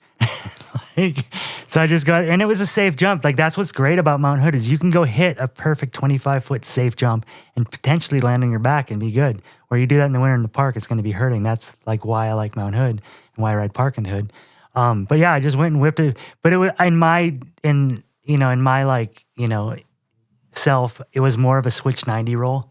And I think that a back rodeo, you kind of have to have that back 45 degree as opposed to the front 45 degree, and that makes it a switched chicane. You know what I mean? Like a chicane's forward, a rodeo's kind of back, if that makes sense. But yeah, I made attempts at the first switch rodeo. Full punt. First switchback rodeo. Did you make it? Yeah, I landed one. Okay, so we got front board pretz and switchback road. Yeah. Not granola blading though. That's cleared up. No. Okay, for sure. I've done back rodeos on my split board though, for sure. Okay. Yeah. All right, so it's true. You did a switchback rodeo. Switchback rodeo, yeah. Sorry to mumble that. I didn't want to give myself too much credit, but I do on the first switchback rodeo. Claim. Part two was favorite park ever. Favorite park ever, and I know exactly what he's talking about. When the park moved from peak 9 to peak 8 in Breckenridge, and then Kurt Ryan, who basically made Breckenridge Park what it was, because he was like the first dude to be like, every landing needs to match the takeoff, where before it was like the park builders were like, let's just get the borders in the air, we'll deal with the landing later. It's gonna look sick. So Kurt was Kurt was one of those dudes, like I like to say, was too smart for snowboarding, So he ended up being the park manager and bringing the park over to peak 8. And once he dialed all of those jumps, if you watch like Destroyer and Revival, like he was the one putting on those Whitey parks. He was the one building all the parks. He was a filmer for Whitey then too. And So that era, and then that would come down to a perfect 18-foot half pipe at the bottom of Breckenridge. And the thing about half pipes for me that I'm very critical about is how the sun hits them. Because if the sun hits them weird, one wall is going to be brick and the other one's going to be slushy at like 9 in the morning. You know what I mean? And that's kind of what happened when they put the 22 feet up high, is it shifted the angle of the sun. And that pipe was so perfect because the sun would hit it at noon and then get the other wall slushy. So that was the era. I'm trying to think of the years of that era, but it was like early 2000s, and it was like magical. Like you'd go to the park, and it wasn't like the energy drinking agent border era where like everybody moved to town to see how fast they could spin.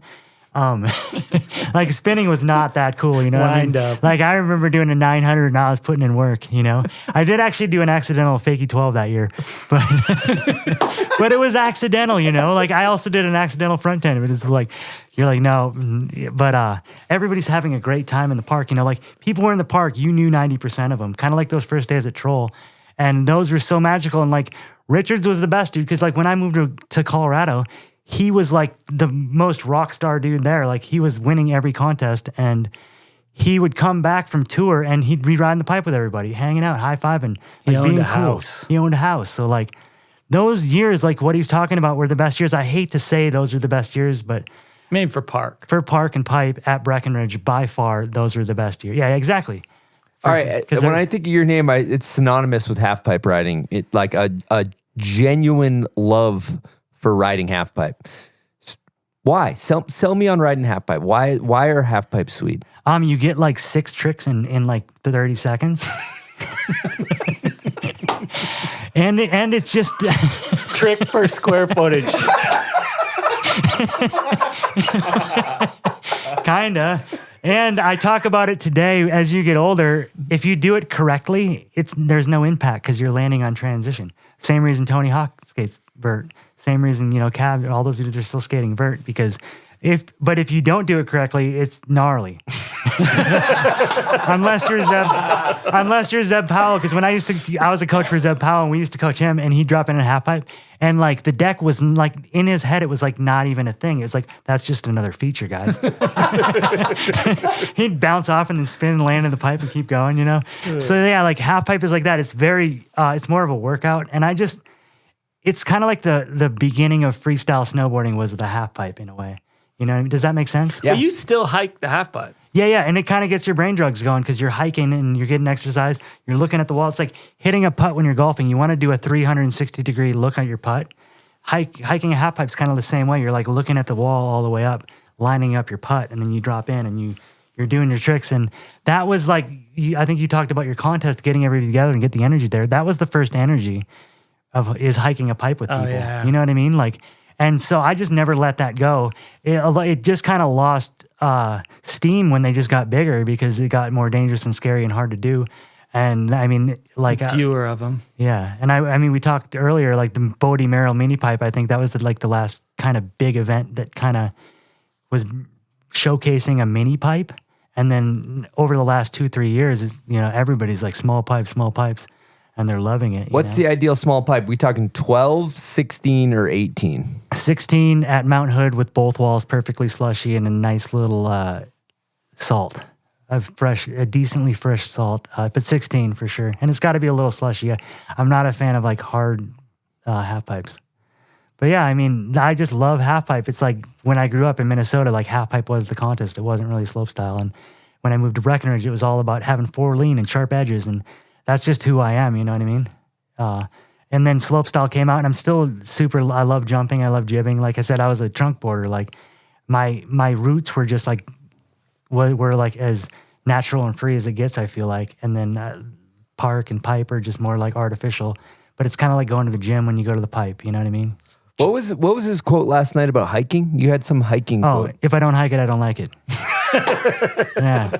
Like we're talking splitboarding, and I'm like, no, dude, like it's not just splitboarding. And like, if I can hike a jump, if I can hike a rail, if I can pick a table, excuse me, I'm talking fast, but if I can hike a half pipe, like just the energy that it gives you as opposed to riding chairlifts where I just feel like I'm beating myself up, or when you go snowmobiling, it's just noisy.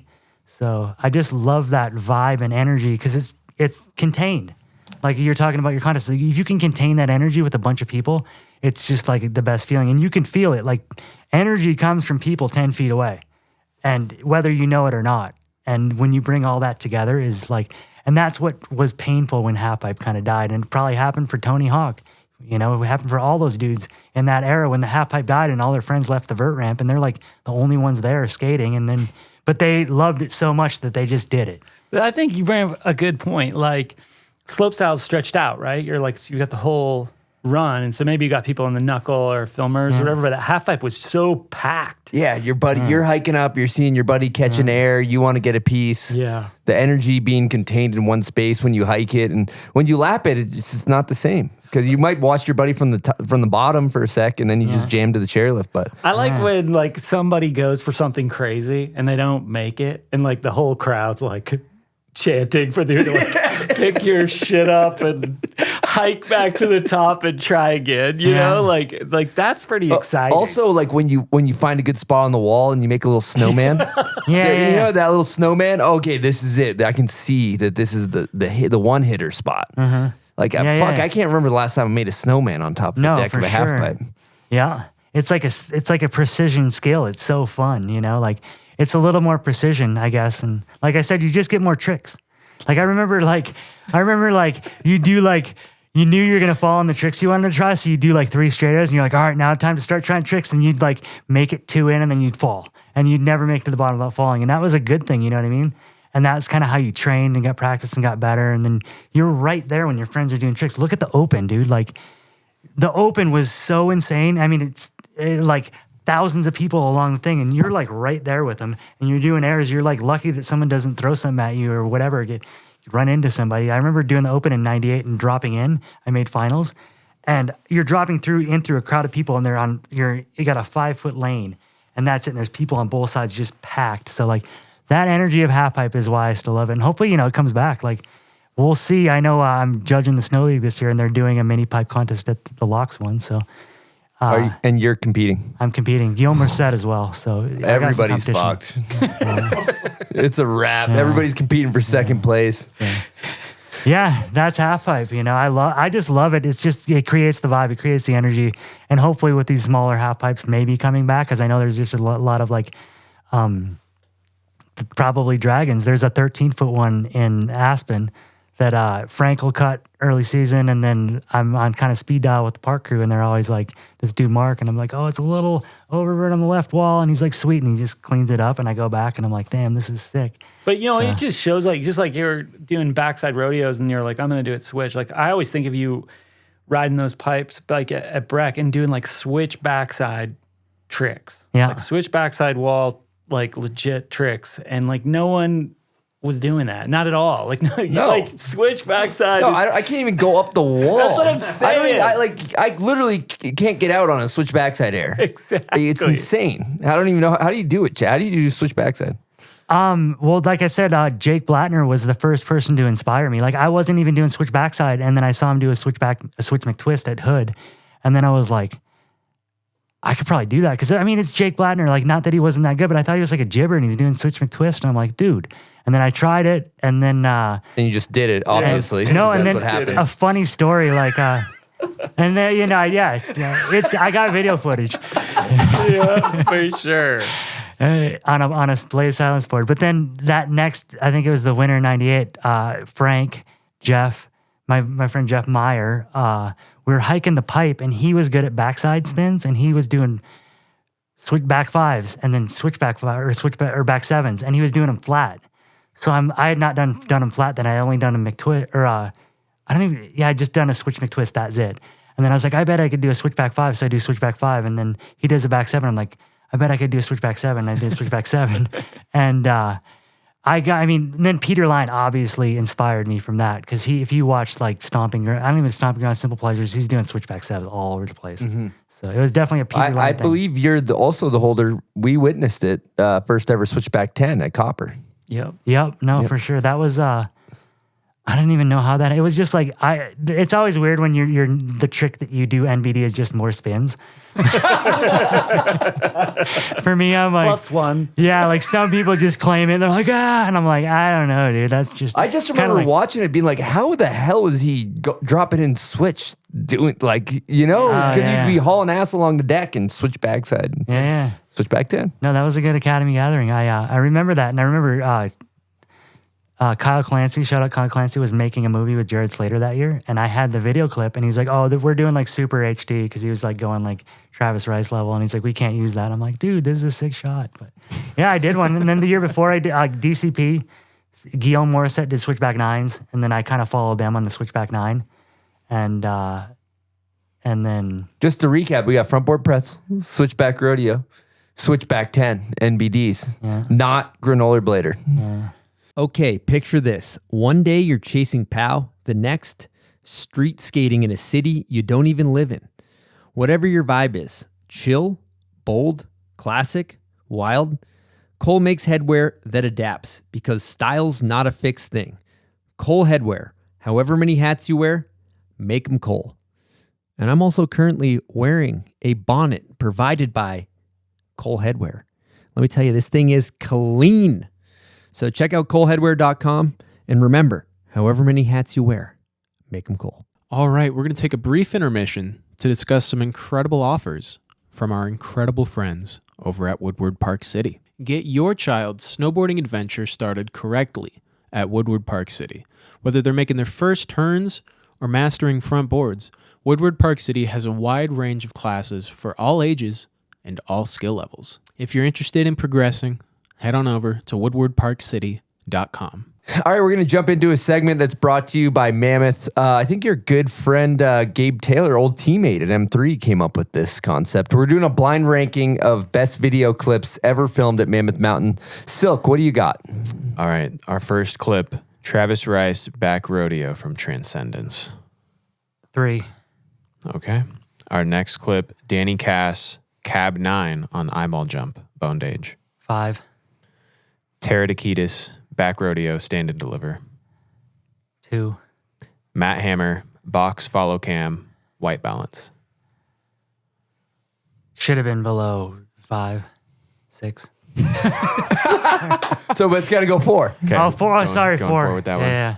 Next one, Travis Parker, Front Board through the S box. After 1. That is one. That's the correct one. Nice. Yeah. Nice. I like that. Saved it. Yeah. Smart. Except for maybe the Travis Back Rodeo kind of got misplaced. Yeah, that was 3. I was just going for average, like in my Yeah, You gotta didn't play really it like safe. Danny Cass's Cab 9 eyeball jump, huh? 5, straight to 5. That was pretty good one. It was off the toes, I believe. What? No, that was well. Yeah, did I? All right, never That's mind. what I was just thinking 900 at Mammoth. Like, there's probably going to be some better than 900 at Mammoth. Chad's like, I could do that easily. Yeah. No, I think Danny Cass obviously one of the best snowboarders ever. So. All right, let's while we're on this, let's hit a couple Patreon questions. So, Yeah, let's do it. Let's see. We mentioned Vail Pass earlier. Maybe we can do this one. This question is from Matt Porter. Is the legend still true that the snow is ready to rip in Colorado each season when Otterstrom does his backflip off the cliffs at Vail Pass? Yeah, if I'm backflipping those cliffs, I wouldn't say that's what I do every time. But if I can throw a backflip on those, yeah, it's ready to go for sure. Season's beginning. all right. Danny Davis came on here the other day, and he mentioned, he's like, I'm over people doing backflips and not grabbing. What's your take on that? I was over people just doing backflips in general. It's a ski trick. But you do them all the time. I do, but it's just, I think it does look cooler if you grab it. If you open it up, it's still respect, but it's like, that's a skier trick. For sure, if you grab it, it's more of a snowboarder trick. But still, I just never really gave him credit because it was a flat-based trick, and I always wanted to do technical stuff. So it's too easy for Chad. Yeah, damn. Especially if you don't grab it. You literally just like can see it the whole time. It's just like a fun trick, you know what I mean? Like the crippler and the half pipe. Like it's just like a fun trick. Like and it's like a style trick more than so. Opening it up, yeah, that's pretty. It's rough. You got that good indie chicken wing. Yeah. Chicken. See, so I have a mix of it because I can indie chicken wing and you still get that layout vibe. You got to be flexible to do that. Yeah. So what I like about it's a Damien flip because, it's called an iguana, but I never saw a skateboarder do a backflip iguana, so I call it a Damien flip. I want to go back to this Patreon question, Vale Pass Cliff Band. You can see it from the freeway there. Maddie, I know you're very familiar. I'd like to share a little war story of filming for Keep Talking. I believe it might even be your ender in your Keep Talking part, but you switchback rodeo those. I was up on top with you. Do you remember what you said on the way into that switchback rodeo? I know. I hope you remember because I think I said something. Yeah, you literally, as you were going into the cliff, going decently fast, you just go, "I'm gonna die."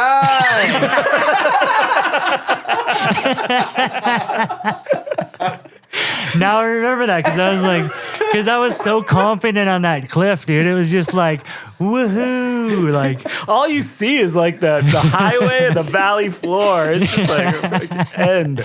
I knew I wasn't gonna die, but I was just like, I think I do that just to not think, That was such a good time. Thanks for that memory. Shout out Matt Porter, Autumn Line. Yeah, Autumn Line, Matt Porter. That was such the Autumn Line. That wasn't that day that Autumn Line there. Redness was there filming that, but we brought Autumn Line back there one time, and it was just like it was like kind of pre-Videograss vibe, right? I don't even know, but they were pretty cool. Oh yeah, they made sick. They were vids. awesome. All right, I want to know about how you got on M3. How did that come to be? M3, that's a great one because I was almost going to get into that. So that kind of turns into midlife crisis too, because 30 years later, Blaze and I are still in the same room. But Silence went out of business. Blaze sponsored me with Silence, and then they went out of business. And Blaze was talking with everybody, and he got a hold of the dudes at MLY, and we were kind of like, we don't want to do MLY, but let's do a new brand. And he got that ball rolling big time. And we were kind of staying in this room. We were all working for High Cascade in one of the employee housing zones, and just kind of like talking in circles. It was like Kendall, I think Scotty Whitlake was lurking around too. And I had that option on the table, like it was getting put on the table when Silence was under, but I also had a potential Burton offer. But I rode for Foursquare at the time, so I'm like, I'm not quitting Foursquare because they wanted me to do everything. I also had Airwalk, Sims potentially, and this dude Max von Marbid was really into getting me going, but he's like, I want everybody that's stoked on Sims, and I'm like, I'm not really that stoked on Sims. I just like looking for a sponsor, and then it was sort of like I had to go with M3 because it went from Silence, Blaze put me on Silence, and then we're doing M3, and it was just felt like this crew vibe, you know what I mean? And Kendall was on Silence too. So that was the summer of 98 at Mount Hood that started. And that's kind of how, we can probably get into it later, but Midlife Crisis started. We were basically in that same place in 2022 making that edit. So it's kind of like, what are we still doing here, But that's how it started. And then Blaze ended up kind of being the head of it, and he got like Mikey on, Risto Scott and Brad Chappelle were already on MLY, and they transferred over to M3. I don't know if Brad Chappelle did or not, but I'm sorry if he didn't, Brad. And then Gabe Taylor, Kendall Welpton, Micah McGinnity, Brandon Bybee, Mitch Nelson. Like I said, sorry if I forgot a team member, but that was like kind of the year after Forum too. And then it was like those guys had super talent, and we were like kind of not as talented, but we were pretty good. And and they had Mac Dog, and we kind of like Whitey came back and started making movies that year, and that was the Revival. Oh, yeah. Damn. And, let's talk about Revival. Yeah. Solid. You want to talk about it? All right. So that year, and let's talk about it. Cool. So we're getting into this fast forward motion. This is where things get crazy because my snowboard career blew up, and my memory and everything is going to go nuts. But so that I got that part in Decade, and then that I was still kind of working after that, and then M3 started, and Blaze was kind of the dude behind making all that happen. And he got Whitey to sponsor, us to sponsor Whitey's movie. And Whitey was just coming back into movies. He had made movies and then took a couple years off, to, I think, to do Big Brother or something. I'm not sure. And Kurt, my buddy who had made the park and Saran Wrap, and he made another movie called The Last Hurrah, which had the name The Last Hurrah because he was over making videos, got a job working for Whitey Filming. And so we're all around Colorado. So that whole part for me, what I thought was cool about a lot of those parts was they're all full Colorado. Everybody else is filming in Utah and Tahoe and everywhere else. Jumps are flat. You know, and there was still some Colorado homies there because like J2, Whitey, they all made Summit County Early Gypsy what it was. You know what I mean? So they were always hanging out. J2 would like come hang out at my house. I lived in Silverthorne with my friend Karen and Jason. I lived in like a bunk bed. And I just like call Kurt because it was the first cell phones, 99, you know, the ones you could play Snake on. Antenna. And you're like, The hey, brick. dude. The brick. And yeah, and that was, you know, half pipe logs. I remember hitting rails, like J2 and Whitey stopped by. They're like, so there's some rails in Evergreen. We go down there. But it was just, you know, I was getting paid. I was like just starting to not be able to get a job or have to work. And so I was just like, you know, you don't know what you're doing, but you're doing stuff. I think we were talking about that. And you're just like, you know, things are going in the right direction. X Games came out. X Games actually came out the year before in Colorado, like Cresty Butte. But Revival was just, I don't know, like thinking back to my part, we did a sick, like Beaver Run had a good 13-foot pipe. I got a bunch of good clips in there. Cams. Yeah, those follow cams. I think those were Kurt. I'm pretty sure. Those are solid. And he was super good at it. We did like follow cams into like a rainbow log, because if you know Vail, they're all about rainbows. They stuck a rainbow log in their park and it was at the end of the pipe. So I did like a couple tricks and then popped out and then hit a rainbow.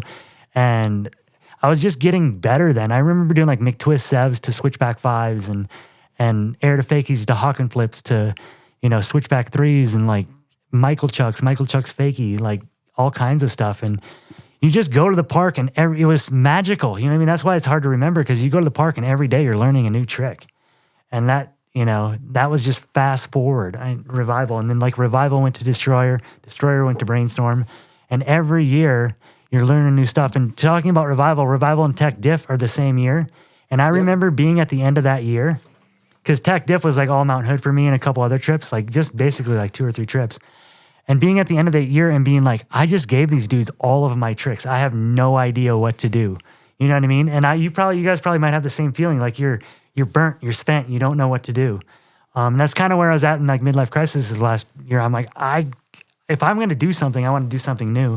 But it was just like magical. And I don't even remember going to those premieres. I do remember going to the technical difficulties premiere, but who had parts in Revival? Like Mikey, Blaze had Ender, so that was such a huge breakout for him to like start M3 really with all of us, and then have Ender, and I had opener, and I shared mine with Kurt Wastel, who like I looked up to when I moved to Colorado, because he was still kind of lurking in Summit County, and he'd roll through the pipe on solid boards, and so good. Like, and still today, if you watch Kurt skateboard, I think he's one of the best skating snowboarders out there. I want to jump in on Revival for a sec too. Yeah. The one thing that I think makes it one of your most special parts, the song. Do you remember the 21st night of September, whatever? Do you remember September, Earth, Wind, and Fire? Earth, Wind, and Fire. Great track. And then you got the mini pipelines, which I think just stand the test of time, which you kind of revisited again in Video Gangs in this cool way that like they both are 2 really good parts of yours. But there's one clip in particular I want to talk about, and you go up, it's in the half pipe there. It's also in technical difficulties and Revival. There's a metal box on top of the half pipe, and you go in and you do like almost like a frontside crooked grind to fakie. And I remember still to this day, that is one of my favorite clips ever filmed on a snowboard. How did that come to be? Just, you know, skate style, I guess, like nose grind fakie. I also did a front 5 bonk kind of on it, and I did a switchback lip that didn't make it, like a switchback bonk lip. And that was at Cresty Butte at X Games. And funny story, I'm hiking with Devin Walsh, and he's hitting it, and we're like both him. I don't know if he had clips on it, but like being able to like think about that, like you're riding half pipe box with Devin Walsh in '98 in Cresty Butte. Like that's my memory. And I was telling Matt earlier, like I have these funny memories, dude. Like Devin at that, I don't know if it was that X Games or the one year before, we're like sitting in the lodge and like Big Air's going on. It was probably the year before Big Air's going on. And I'm like, He's like, you're not doing big areas, bibs there? He's like, nah, I'm over it. He's like, you want to do it? And I'm like, yeah. And I took his bib and I make it all the way to the entrance of the drop-in as Devin Walsh. And with his bib. And like, I'm getting ready to drop like on TV on X Games. And I have Devin's bib and they're like, Devin Walsh up next. And I'm like getting ready to go. And they're like, you're not Devin. And I'm like, yeah, I am. And they're like, get out of here. But literally at X Games, I made it all the way to the starting gates as Devin Walsh and was going to drop in because he gave me his bib and he was over it. He's like, you guys me. And then I like just bounce out of there. Like, I don't even know if I asked him if I could do it, but he's like, yeah, you want to do it? Here's my bib. And I was just like, cool, Classic. I'm going. And then I think you did good. Matt was at that X Games. He wore a suit. Well, good times. Oh, yeah. Rodeo 7. Steven says he still got the VHS. I'm trying to find it. Oh, he definitely has it. He probably digitized it. Yeah. But thank you for that shout out. That's one of my favorite tricks too. That might have been an NBD jib. Oh, front crook fakie? Yeah. That's probably an NBD jib. Put it on the list. Yeah, I mean, I also got tail tap pretzel. Like a tap spin. We call Tap those. spin, yeah. I got a tap spin Like in 93. you hit it with your toe edge and then you do a back 180? No, the other way, front side 180. Tail. Oh, front. heel edge, Heel front one. Yeah. Oh, we're claiming first tap spin. Yeah, 93 at Afton Alps. I don't know. I got it on Heavy video. claim. I'll send you guys these videos. It's if you want. Encyclopedia Britannica. Whatever. I'm not claiming, but I'm on the bomb hole, so I might as You well. right? literally are claiming. That's what you're doing. For posterity. Well, we talked MBD earlier, so I'm like, maybe no one did the crook fakie, you know? Or nose gun fakie. I love That's it. a vert. That's a vert trick. It's like that's why I love watching Todd Richards ride half pipe because he's full. Like he talks about roach too. It's like they grab, they don't let go. They feel like they got their skateboard on. Are you talking about the trick police, Todd Richards? I know. All right, we're going to talk about a great snowboard company. CAPiTA Snowboard's been banging us over the head for 25 years. A huge milestone for an independently owned company by snowboarders who care. Recently, Silk and I got to check out the mothership, their snowboard factory over in Austria, and it was a beautiful thing. This thing is powered by 100% clean energy. They're a certified B Corp, and they make beautifully crafted pieces of equipment we call snowboards for obliterating powder. Now, when I want to obliterate powder, I ride the Navigator 162. It's soft, but I size up, so it's stable. When I ride park, I ride the Indoor Survival 156. Beautiful for a tail press or a front 5. But if you want to ride like Jess Kimura or Mia Brooks, check out the Equalizer or the Birds of a Feather. Or if you want to destroy powder or all mountain, like Kevin Backstrom, Miles Fallon, or Arthur Longo, check out the Mercury or the Aeronaut. Their whole new collection is live on their website. Check it out and have a great season. Good day to you all. Over the past 13 years, Patagonia's Pow Slayer series has earned a near mythical status among those seeking the steepest, deepest powder in the biggest mountains. These are the ones who let their tracks do the talking, who start before sunrise and leave behind lines as bold as they are nameless. The new Pow Slayer Freeride Kit is built for those riders. Okay, people.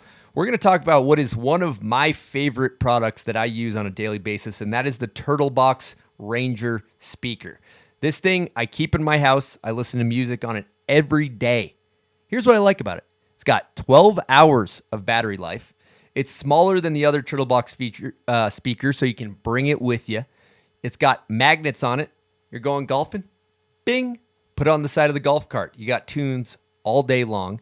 It's also waterproof. So you can take this thing up on hill on a snowy day, blast some tunes in the parking lot, bring it out on the boat if you got one of those things. It's also drop, crush, and dust proof.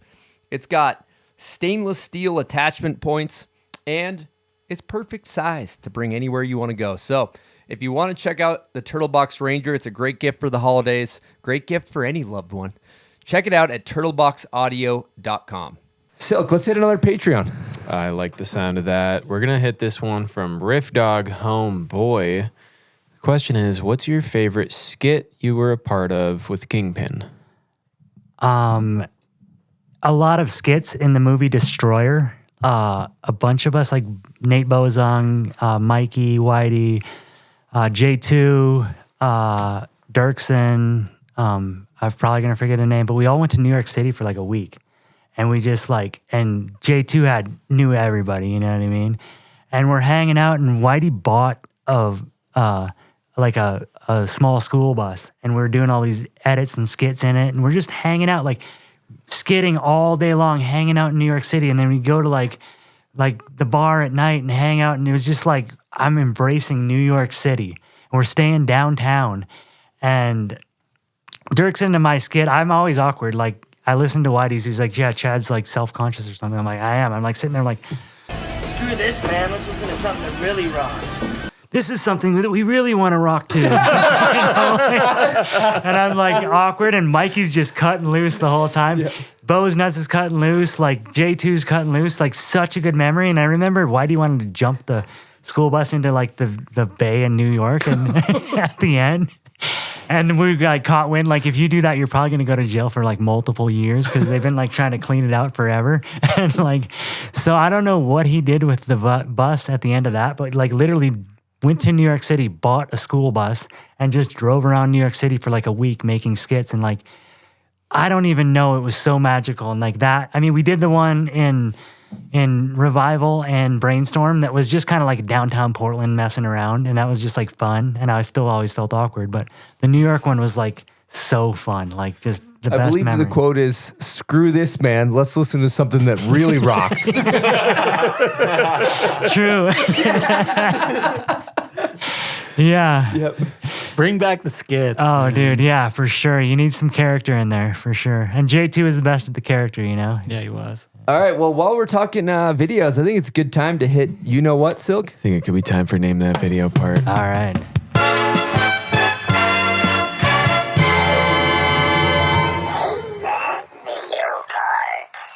I think I went too easy, Chad. I'm just going to be honest with you. All right, well, let me be honest, because I remember a few years ago, you said, hey, you see Landline yet? And I'm like, no. And you were like so ashamed of me. I was like... That's pretty bad, though. Yeah, but then, I went and watched it. Yeah. This was like, a couple months after it came, and then I was like, my favorite part from that video is Dylan Oja's back lip. You know what I'm saying? Like, if he did the back lip, I was like, that's kind of how I'd do it. And I got to meet him a couple times in Summit. So that, I don't know, it was just, that was a great movie. But, it's a great movie. But anyways, this isn't from Landline, unfortunately. No, for sure. But that was when I was kind of like fading off on watching movies, so sorry. Well, we went before that, so right, cool. Let's see how you do. Here we go.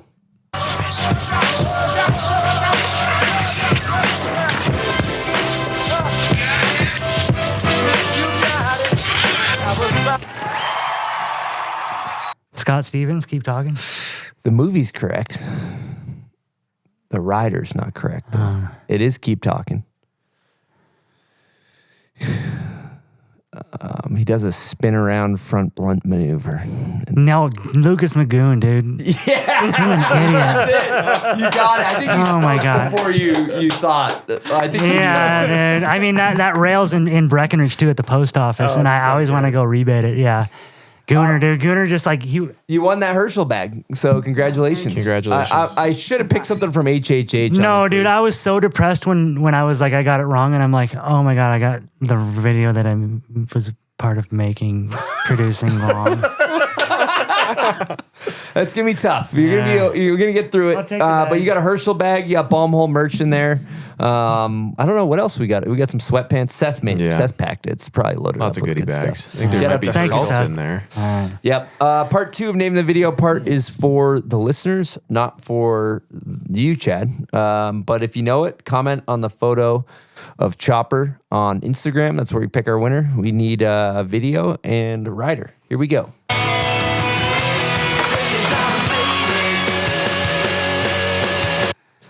Okay. Thank you guys for playing. Name that video part.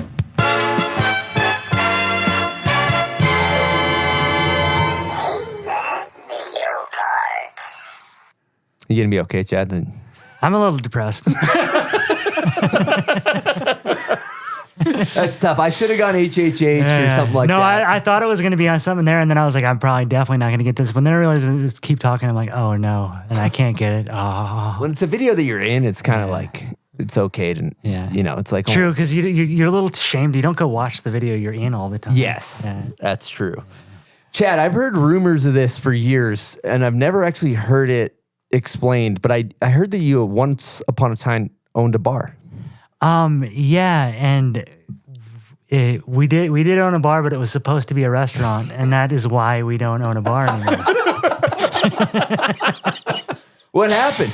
Well, I'm living the high life, and You're a golden god. This is after AOD 1 and 2, 3 Whitey parts, 3 MacDog parts, magazines, contests, everything. I'm just like in the sky, and I meet this dude Jimmy at the bar, and he's like, yeah, I'm in town. We're opening a restaurant. And I'm like, cool. I got a little money. I'd be down to invest. And then 3 months later, Bitcoin bull run. And I'm just like, I'm 10% of this bar restaurant called Maori's in a new area in Breckenridge, and sponsors, videos, doing my own videos, buying a condo.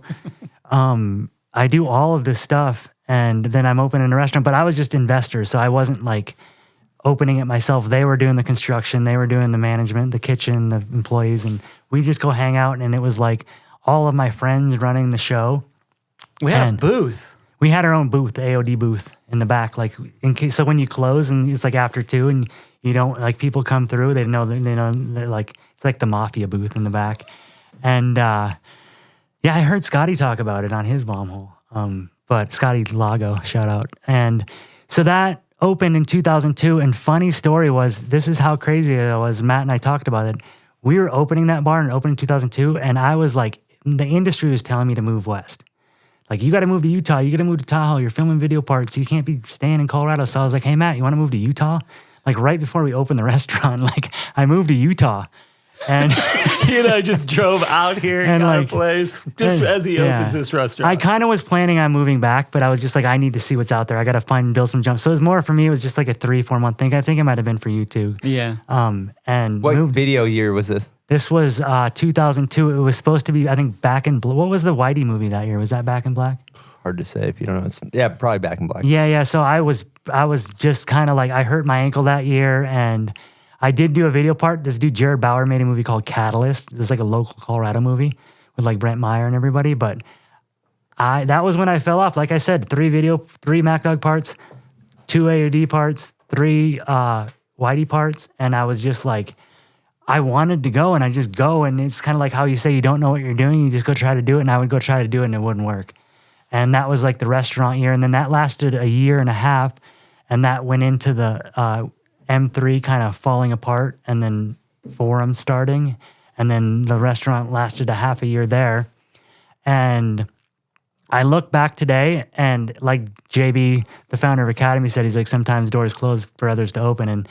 And I wouldn't have ever wanted to own a bar restaurant for 20 years. I don't think anybody does. And I'm kind of glad it only lasted a year and a half. But the memories of being like, yeah, one time I tried to open a restaurant in Breckenridge, and then moved to Utah, and then came back and forth, and we'd always have our friends, and we had a booth in the back, and Super Park would come, and we had a personal grenade booth, and like Danny and his whole crew were there. Dingo was there hanging out, like he was living in Steamboat at the time.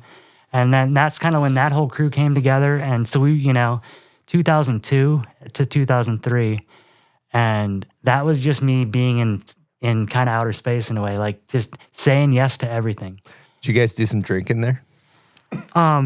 Honestly, there was a lot of drinking going on there. There definitely was. Like Bridges was like, or Sullivan's like, how much for 3 bottles of Patron? And I'm like, but this much. I didn't get, $300. Like Jimmy was running it, and I'm like, I could go behind the bar at the time. But I never was really a heavy drinker. I like drink like 3 or 4 beers, even our whole crew. Like I never like got into hard alcohol, I don't think really. And, you were too busy. Yeah, I couldn't and it's just sort of, I'd always be partying with everybody, but I always was the first person to leave, kind of, I feel like. There's certain moments, but like I said, Super Park would come, and that was kind of the kicker. They're like, you guys should be a restaurant, not a Super Park party bar. Well, I want to know, because you think about the peak of action sports, it looks like it was on this kind of Bitcoin bull run, as you would call it, like up until 2007, something like that. Uh-huh. And you were kind of in that, you were a super pro in that window of 01 or 03 to 06. Uh-huh. That was, you were one of the guys. What does it look like? Is the bank account looking pretty good at this point in time? Like, are we raking it in? M3, Foursquare, sponsors paying good? Can you give us a little morsel to chew on about that? Yeah, actually, the sponsors stopped paying good around the restaurant time. Okay. You know, they, like I said, that was like the heyday was like 1998 till about 2001. And then 2002 hit, M3 kind of hit some bumps in the road, got on Forum, and they hit some bumps in the road. And then I got on Academy, and that's been pretty consistent since then. But like the big money was then. Like the restaurant was the end of the big money. But this when you bought a house. And I learned from my mistakes. Yeah, I had bought a condo, so that was sort of an investment. And that has been great for me. And Claim jumper shout. Claim jumper. Took all of us delinquents. We got a guest question from Lane Knack about claim jumper. Here we go. Chad, can you name all of the kids that lived on your couches at the condo in Breck? Hope all's well. Love you guys. Can't wait to hear this. Chris, I remember, man, like, hey, do you have that Boston's jersey? I need that Boston's jersey back. And I think I brought it to Hood for you. Really? You left it in my condo. That's amazing. And obviously you, Lane is probably lurking. You know, there's in between Redness's and or Ninja's house where Redness was staying and mine that year. Dirks, Jared Hottie, Scott Stevens. I feel kind of bad forgetting people from the video then. Ricky Tucker was. Ricky Tucker for sure. Yeah. I won't forget him later, but I'll let you know how that goes. Casanova? Casanova lived there. Yeah, so did Jonas at the time. Jonas, yeah. And then you had some of the Scandos came in. I remember we had like a bowl. Like we're like, don't use that bowl. Andreas Wig put his foot in it. yeah. This was keep talking. Andreas Wig, UC Oxenden. You know, he's done some time there. J2. Yeah. Dude, Sylvia Mittermuller was living with Nova. Yes, she was. Sorry, that was a good one. That was she'd be like waxing your board, and I don't know. It was interesting. Redness lived in the sauna. Who? Tarbells. Tarbells, yeah. Tarbell was living up with dogs. Yeah, he had a place. Yeah.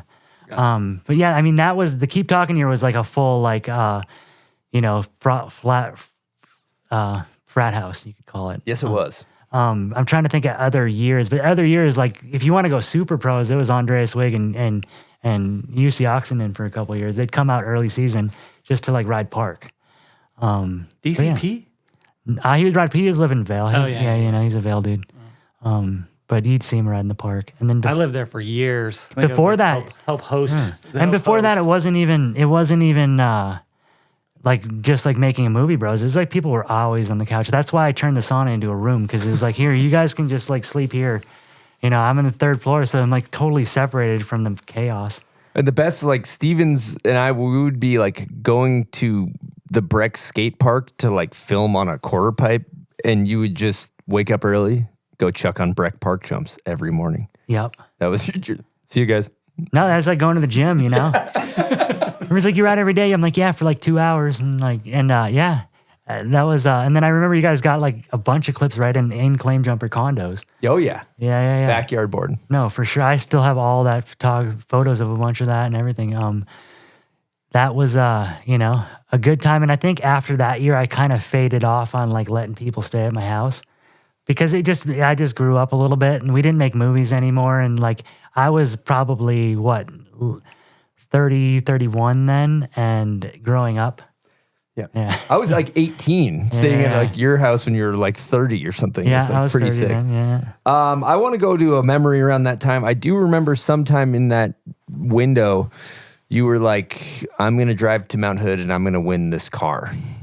Yeah, this was 2 years earlier. No, I got Rider of the Year that year too, but I guess you're supposed to talk about yourself. So. Yes, that's what we're here for.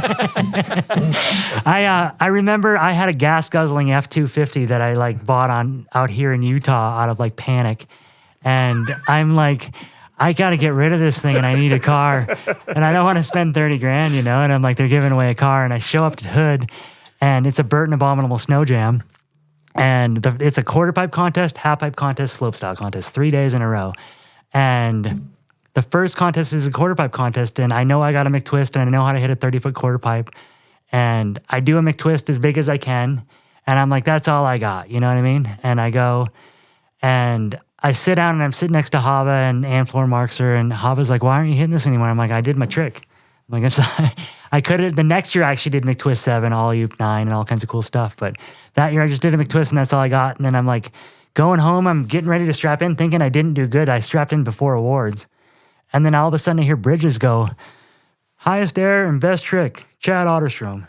And I'm like, what? And he's like, yeah, you did a McTwist and you went the highest. And I'm like, so we're giving them both of you. So I won a snowmobile and a Rolex right out the gate. So I'm like, and I'm like 20 grand, like boom, like that. And I'm like, oh my God. And then that night, it's a Burton contest, and I go to the Burton house, and Dave Driscoll's the team manager at the time, is putting on like a poker game like this, and we're all like playing poker, and that was when poker was cool.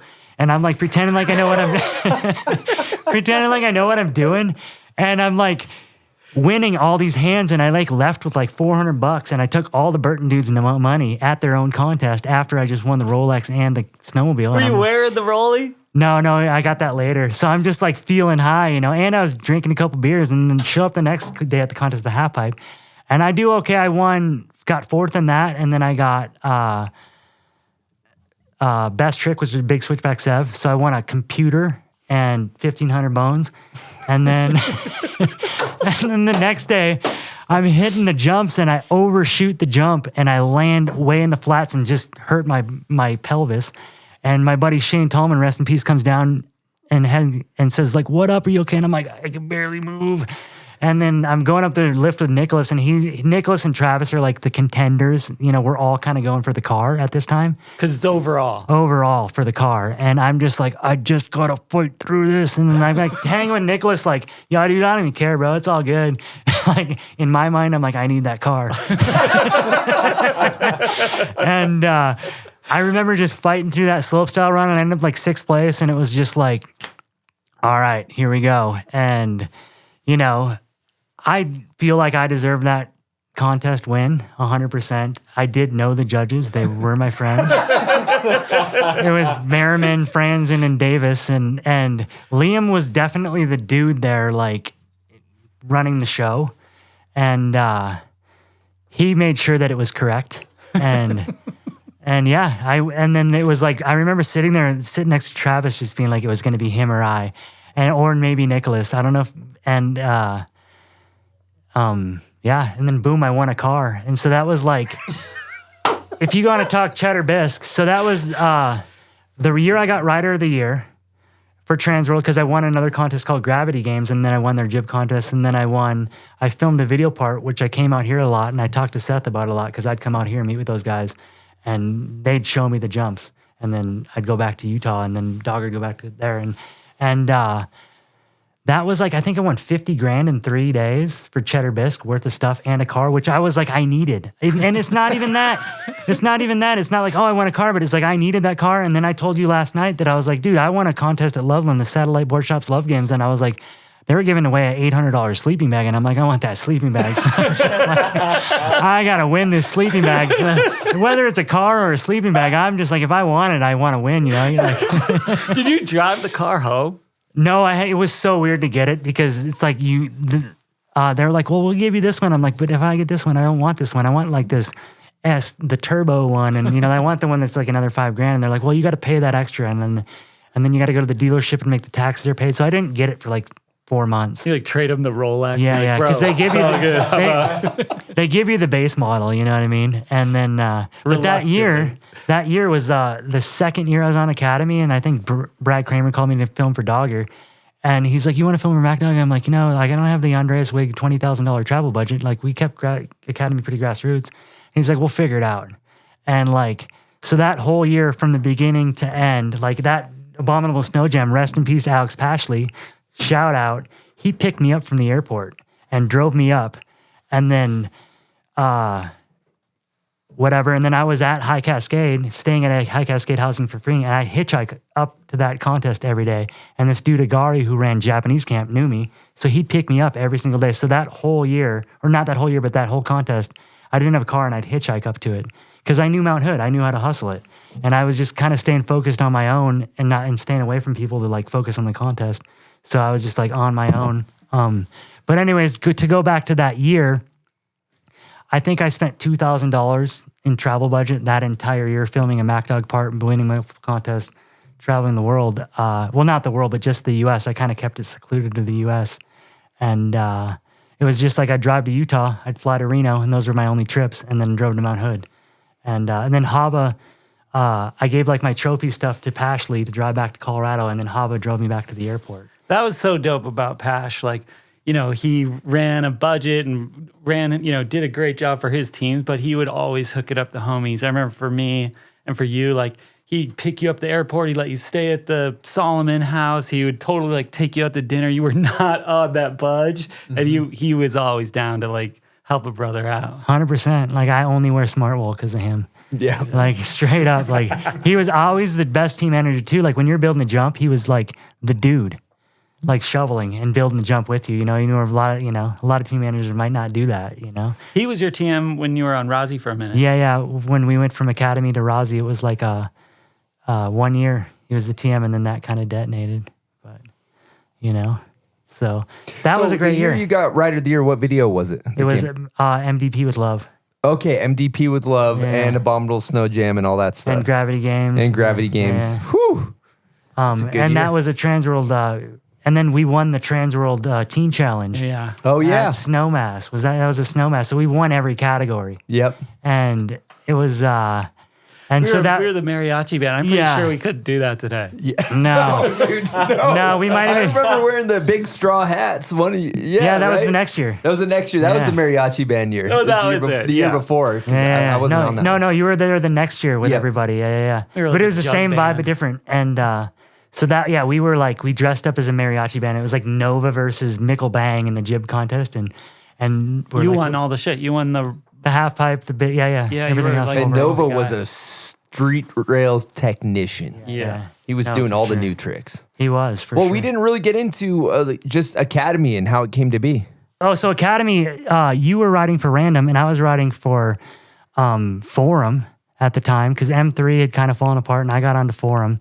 And we, that was, you started Academy, you found, like with JB in 2002, right? like around 2001, JB ran Random Snowboards, and then there was a little blip in the financing and the IP, so he kind of changed it to our Icon for a minute, but the whole time what he was trying to do is fundraise to start a new company. Like it's like M3, like that startup vibes, right? Where you're just like, we want to start something new, the industry, we think there's space for it, and so we wanted something like super dope, like something that riffed off like Type A or Atlantis, like somewhere where some of those core brands had gone by the wayside. And so we came up with the name Academy and the logo, and JB was the mastermind around the whole thing to get it financed. But when we did that, we knew we wanted a strong like AM team, and that was like going to be, to follow skateboarding, and that was kind of missing in snowboarding right there. And there were a lot of kids like yourself who like, there was nowhere to go. There's a lot of talent, nowhere to go. But we needed like a ringleader on there. So we had Micah McGinnity, who is on the come up best style ever. And then we had our eyes set on Chad. We just thought, I was on Forum at the time. Yeah. And then Forum got bought by Burton. And after video games, and there was like bumps in the road there. And I kind of had a deal with you guys and Forum lined up for the continuation with Forum and Burton or Ride with these guys. And I was, 28 at the time. And 28 at that time was old. You were done. And not that I thought I was done, but I was like, what am I going to do with my life? Am I going to go with these rock stars and just keep this going? Or do I want to ride with my friends at 28 and just kind of hang? Because there's Micah and Matt. I've known them since high school, you know what I mean? And I'm like, I'm going to go with these dudes. And so I jumped ship from Forum because like I said, it was kind of an even deal, and got on Academy. So this was a year after Academy started. And Matt, had been my roommate for the years before. So I kind of... Landlord. Yeah, landlord. I paid rent quarterly. Yeah, he would, I trusted you. One time I was behind a rent for like 3 months, and I won a contest and literally just had to sign the check right over to Chad. Yeah. Had good credit. Yeah. But funny story, before I got on Forum, I went on a 32 trip to Australia with everybody. And this was in between Form and M3. And I took an academy from Matt and brought it to Australia. And I got a back lip on a rail in Australia. So that might have been the first published academy photo ever, before academy, like maybe right around the time you guys were running ads. But you played a really cool role, because then like we knew we wanted a strong AM team, and JB was good at picking talent, you know, like whether it was Grandies or Scott Stevens, or even on the media side like Joe Carlino or Cole Bearish. But like, dude, maybe like it's a good time to talk about like Keep Talking and how you know, you took a pretty big role there with all those kids. You know, you gave a pretty awesome opportunity to platform all these young kids. Yeah. And I don't know, I think that's a pretty cool story. No, for sure. Like that first year on Academy was 2004. And then it was just kind of rinse, repeat, ride. And then I randomly got Rider of the Year in the middle of it all. And then, you know, tried to do the Olympics in 2006. And in 2006, Kyle Clancy made a movie with Jared Slater called Who Cares? Yep, great video. And I filmed with that. And that kind of inspired me to make my own movie, you know? And I was like, Clancy's doing it, you know, I can do it. And there was a brand these dudes called Role Model Productions in Summit County that kind of took off these movies that I used to make called the AOD movies. And Nova and I had good parts in it, and Nova and I were living together, and I'm like, hey, and we just started talking about a movie, and I'm like, yeah, dude, let's do it. I was like, you can do the rails and I'll do the powder. You know what I mean? Then we'll just get bros in between and we'll figure it out. And then Role Model had like Langer, Gunson, Shane. They were like all filmers. And I'm like, it'd be cool to do it with them, but that's just too much overhead. You know, you can't pay 3 filmers for an up and coming movie. And my friend Brian Redness just came out with a movie called Color of Silence that was edited super good. Like, he had a good vibe to it, and he knew how to edit and he knew how to film. And I was like, hey, dude, you want to make a movie? And he's like, yeah. And I was like, all right. And then basically from there, I didn't want to take any role model dudes. And I wanted to like and it kind of was like, well, let's make an Academy movie in a way, you know what I mean? And we had a lot of up and comers. You guys obviously already knew what you were doing because I'd met you. So I was like, called you and Scotty and Granger, and you guys were like a triple crew. So I was like, you guys want to do a movie? And I was like, yeah. And like, right out the gates. And then I hit up Jonas and even JJ Thomas. Yep. And I remember Steve Ruff, we were talking about Steve Ruff. He's like, who are the big names? I'm like, JJ and I, maybe. Everybody else is kind of an up and comer. Because he was coming off the Forum movies, you know what I mean? Mac, kind of a big dog. Never mind. Yeah, I've such a, like I said, my brain, Lane's going to come into this later in one of my answers, and I'm going to make up for all these people I forgot. I'm serious. I practiced this. But and so, yeah, anyways, and that just became like a vibe video. And that was me like going from the AOD movies, going from making real movies to being like, I want to make my own with my friends in Colorado. And it kind of like was I don't know, one of the only movies I've ever really made as a real movie, I guess you could call it. But we called it a cult classic earlier. Like even like dudes like Alec Ostrangle, like, dude, that was the sickest movie. I saw him at the X Games, and I'm like, really? You saw that? He's like, yeah, dude, we like lived for that movie. And we got it sponsored by Transworld through a premiere in San Diego. And it was like the real deal. And then that was me being, how old was I? 20, I was like 31. So I'm like thinking it's over, you know what I mean? And at that time, at the end of that year, the ultimate AM video, I think, is like all of us and then a mix of our friends, right? Totally. And then you guys definitely blew up like a Bitcoin bull run. Like you, Scotty, we went on a Bitcoin Jonas. bull run. Yeah, Scotty, Jonas, Leggy was in the movie too. Everybody went on to do Transworld pretty much. Like Dirks went on to do Transworld. Jonas went on to do Transworld. Yeah. Sorry, Dirks and Jared Hottie were in there too. Yep. Dirks was definitely went on a run, and everybody kind of blew up. And at that time as well, I was kind of thinking, you know, I didn't even know what to do. That was like a video. And then Academy kind of hit a bump in the road then. And I think their production in China, our production in China, like fell apart. And then we had to flip production to Europe. So like all of a sudden the whole AM team's like firing through the sky, right? Yeah. They all had to go pro at once. Yeah. I'm making sure this is right because this is like 20 years ago. And everybody had to go pro at once. And we're just like, damn. So, I mean, like I said, or JB says, it's like sometimes doors close for better ones to open, you know what I mean? And that kind of maybe freed everybody up to just be like, let's see what we got. And because no brand is going to be able to just turn 6 dudes pro at once. And so we just kind of like, we're like all good with JB. It was just like, man, he's like, I'm going to keep it grassroots. And I think you stayed and did some stuff too. And I ended up going to Rosignol that year with Pashley, rest in peace, Alex Pashley. But for me, that was like kind of me trying to make a real movie.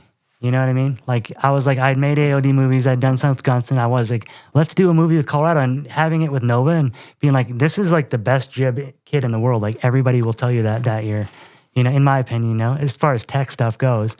And he's such an artist that it's just like everything he was doing was in BD. He has his trick called the Supernova, you know what I mean? So like, and things went haywire that year, you know what I mean? There was problems with Redness, legal problems where we were just like, you gotta hire Redness when the cops would show up. And it was just a loose cannon thing. So for me, it was kind of just one and done. I know Pashley the next year, he's like, are you going to make another video? I'm like, no way, dude. Like, this was intense the whole time. And just having that media management production vibe not turn off for like 12 months. Like, I think you talked about it in Sam Anderson's Bomb Hall. It's like you have this singular focus. And I am so focused and singular that I was just like, I need to get away from this for a second. You know what I mean? Like, so that year I went to Rosignol and kind of turned into an adventure boarder. But for me, that was a great video to make and just kind of try to platform all the Academy AMs, even though I know a lot of you guys had already been through the process. Oh, you put us on, dude. Thank you for putting us on. Yeah. I think on behalf of me and Scott and Jonas and everyone, thanks for putting us on. That was like huge. Yeah, that was kind of the goal. Sorry to mumble it, but like I was just like, I was like, even Redness is just like, dude, like that gave him something to do when he was going through his stuff, because he was definitely going through it. And he's just like, dude, like I was able to forget about my problems and go film these kids and like that. And that year too, snowboarding got weird. Not weird, but like I remember riding with Scotty at that town Gilman, and he's doing this tail block thing, and Andy Wright's shooting, and he's like, what's up with this kid? And I'm like, just film him, take pictures of him. It's going to be awesome. You guys were hitting that pole jam in Denver, and we're like, what are these kids doing? Like, because snowboarding was kind of like, thought they knew what they were doing then. And you guys took snowboarding to a whole nother level. And this is like the third time in my snowboard career where like, yeah, I'm done. These guys are next. You know what I mean? And you guys were next, and it was huge. And I just went on to ride powder. I went and I rode, like I said, literally switchback rodeo nining jumps, dude. Don't listen to him. That sounds crazy right now. You just switchback rodeo nine and love them. No, I did end up with last part. Yeah. But I'm super proud of that movie. You know what I mean? I still have it in my basement, and that was kind of me going to like making my homie videos, the AOD videos, and knowing I could do something real to like put on. Because Matt says I used to make these AOD movies with my friends when we lived in the middle of the heyday, and like they put on Matt as an AM for sure, and then they put on Ryan Napton, who's like a YouTube carver guy. Now they didn't put him on, but he had parts. Yeah. Legendary. And, that's what I think is so dope. Like, here you are just coming off Rider of the Year. All this cheddar. You're the guy, right? You probably had like a lot of options, but you like went way out of your way to help self-fund, produce, singular focus, and you like platform all these kids, and they Sleep all on your go couch. pro.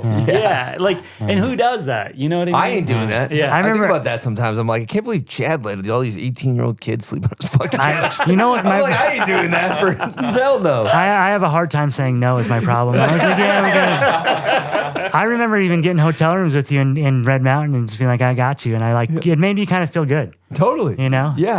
Yeah, you taught me how to freaking ride powder and stuff too. That was insane. You like your motivation to go down up and down gullies and do stuff. I was like, that is sick, But you've done that for so many kids. You did it for all the Keep Talking. You did it for Red Gerard, Zeb. Like, you got a legacy of kids you helped bring up. Hey, we got a Patreon question about Coach and Zeb. Yeah, we do. So let me track this down really quick. Page 2. This question is from Mo. Yeah, shout out Mo. Oh yeah, lots of good questions from Mo. What was it like coaching a 10-year-old Zeb Powell during his first summer at Copper? I got the story. I'm just trying to remember it. It's like we show up and there's this kid Zeb, and he's literally like ripped like Hulk Hogan as a 9-year-old, and you're just like, "What up, I'm Zeb?" And like. We bring him to the hill, and right out the gates, like Eric Doomer, shout out Eric Doomer, he was there too. And he drops in, and Woodward didn't have good jumps in. It was like 5-foot jumps.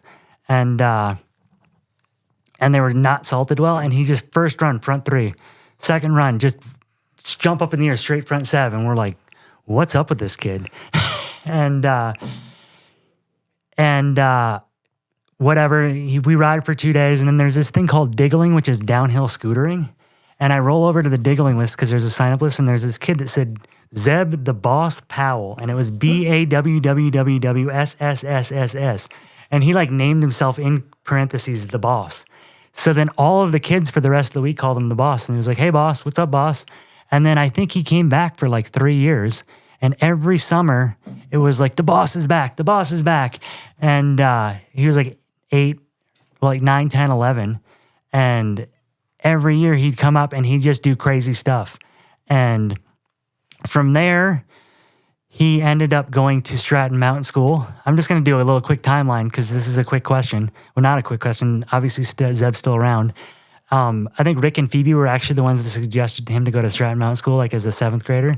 He went there and blew up, and everybody's like, what's up with this kid? And he wasn't really a sponsorable kid because he was just doing crazy stuff. You'd go to a contest with him, and the knuckles of jumps and the decks of half pipes were all just another feature. Like, there was no like, hey, that's not where you're supposed to land. He's coming around, he's like, oh yeah, boom, and you just flip off that and then like land in the transition and you just keep going. So you never expected him to win, but when he would drop, every single person was watching with their like perfect, like, totally focused. And from there, obviously he went on to Stratton Mountain School and then went on to Nitro, and then he's blown up, but he's done so many things over the last 10 years. And I think it was just this last year that I like almost cried. I'm like, I saw like this ad of him and Jordan, and I'm like, he does the knuckle huck, he does the Red Bull sliding tours, and he does all this stuff, and he's dancing around. I'm like, that's not really the Zeb I know, but it is Zeb now. But I'm like, Zeb's the jump man. You know what I mean? He is snowboarding's jump man. And I'm like, how did Jordan nail it out of everybody? And I was just like, this is the coolest thing ever for me. I don't know. Like, I've seen a lot of stuff in the last 10 years in snowboarding, and that's number one for me. And I don't know. And Zeb's a 99% not going to make, and then a 1%, but that 1% just like shoots to the moon, in my opinion. It's pretty cool. So I was Zeb's coach when he was 8, 9, and 10, and he was known as the boss. But then when he went to Stratton Mountain School, Ross was the boss. So they changed his name to the Crusher. Take it. Seats taken. That's what I think. Scotty Johnston was his actual coach at Stratton Mountain School. And those guys would come out when they were in school to the West Coast, and I'd ride with them because I was the coach then. But yeah, that was it's been so cool to see how snowboarding has gone in his direction as opposed to like other directions. And he's just brought the vibe. Like, he shows up and everybody's smiling and having a good time. Absolutely. Yeah. I want to lean into a coach thing real quick, just total derail. I remember 4-1, you had a trick tip back 3. You're like, you can grab tail or melon, mute, mix it up. They're pretty fun. You're talking about back 3s. I was like, I'm going to learn a back 3 like Chad O. But anyway, fast forward, you're coaching. Yeah. You've coached a lot of people. You have probably, Maddie, maybe you'd agree on this, probably the most sound fundamentals out of anyone I know. Definitely. And when you watch the average jumper go off, say, a medium-sized park jump, if you were to give one pointer, what do you see people doing wrong? Not getting on an edge correctly, I guess. You see a lot going wrong. You can break it down. Yeah. You can see. You can Sounds see like what's you see a lot going wrong. You don't need to. Yeah. I know. The best part about me is I suck at coaching, and I did it for like 4 years. The best part about being a coach is, I'll tell you this right now, like, all these other coaches are coaching fundamentals, and they got iPads. It's like, you learn the fundamentals, and turning on a jump, you just go left or right and you get your edge. And most of the riders, I had fundamentals, but my skill in coaching was I knew where to go when it was good. So when they all came to Colorado and it was busy, I would be like, we're going to ride park here right now. And then we just fire laps. So we just rinse, repeat there. And then when it dumped, all the other coaches would be like, training's canceled, kids. We got to go home. And I'm like, I know where to go, guys. Like, get in my car at 7 a.m. We're going to go to Vail. We're going to rip powder. It's going to be the best day of your lives. And so I was more of that kind of a coach than a fundamentals coach. I was never a good fundamentals coach. You're like, I don't know, man. It's not that hard. You just do it. Yeah, totally. I don't know what your problem is. Switchback rodeo, punt, let's go.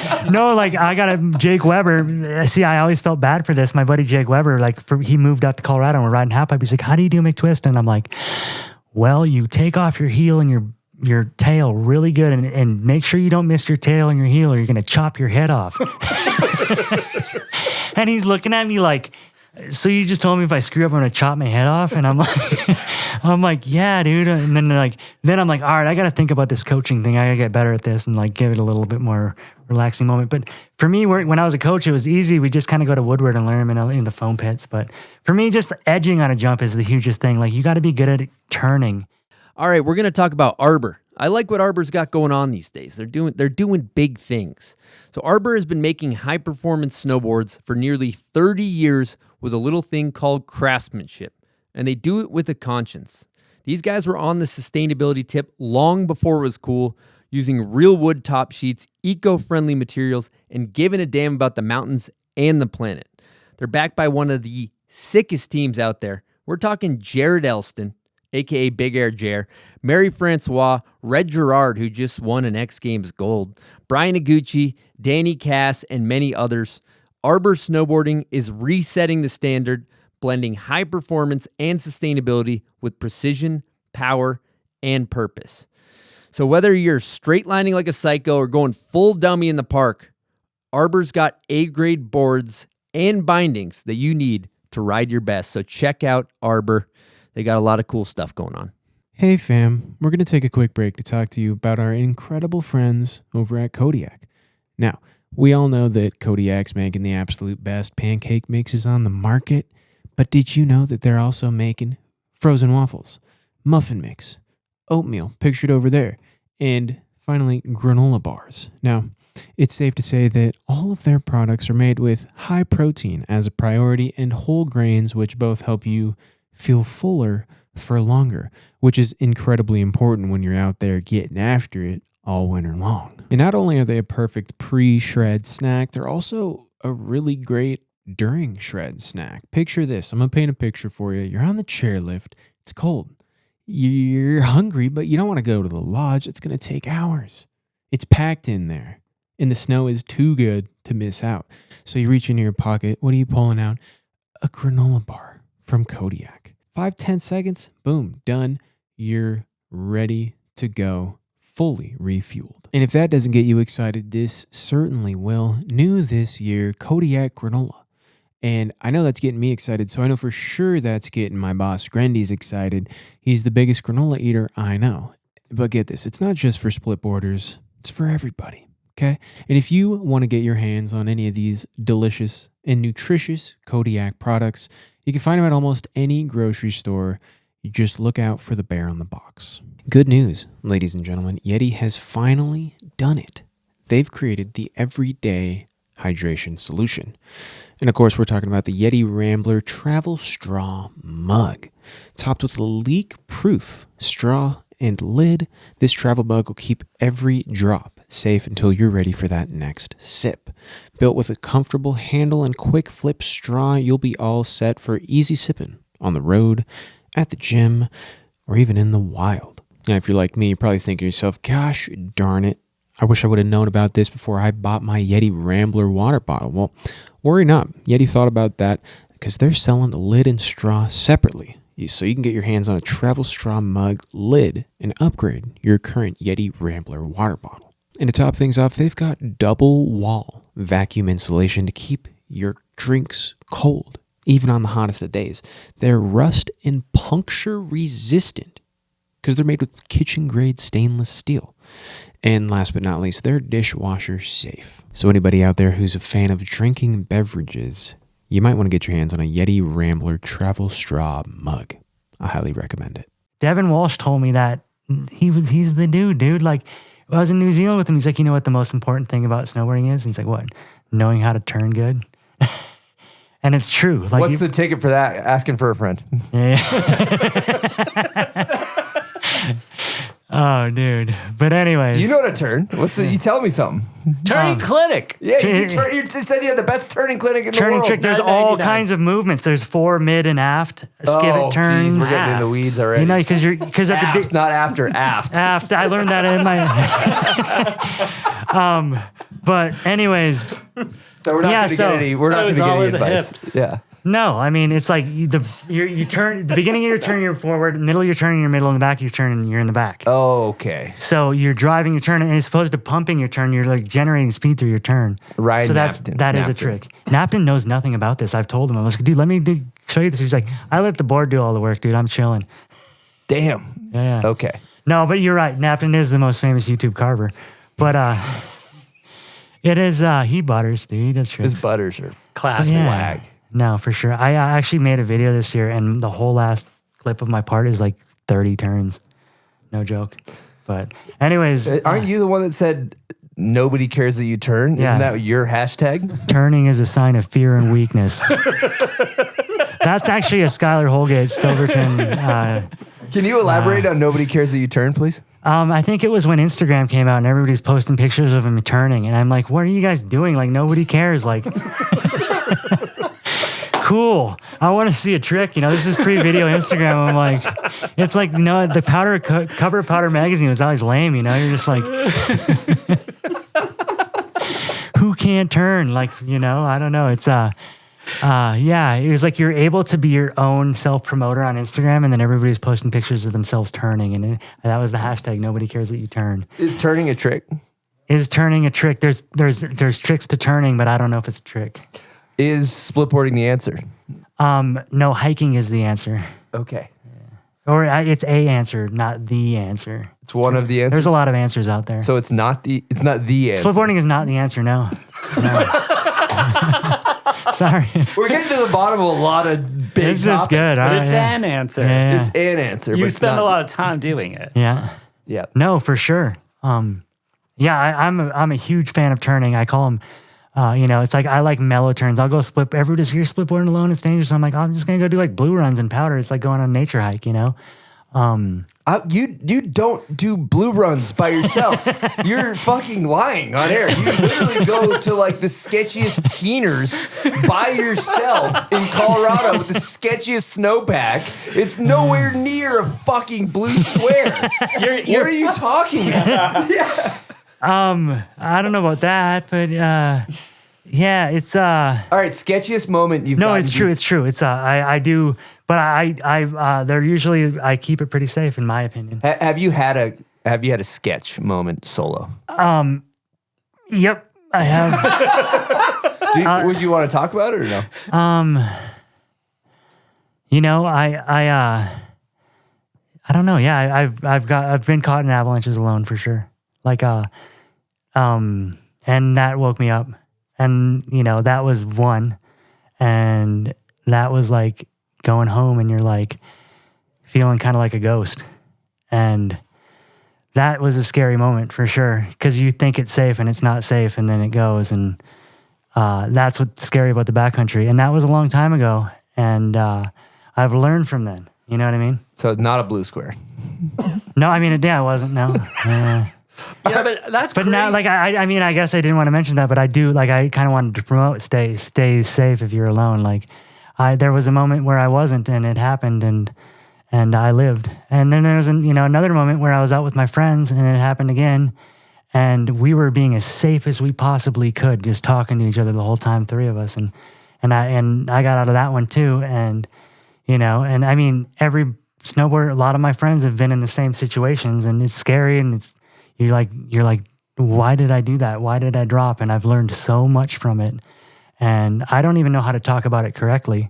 But, just be safe. And, I had dogs at the time too. And I remember just coming home and being like, I need to come home every day.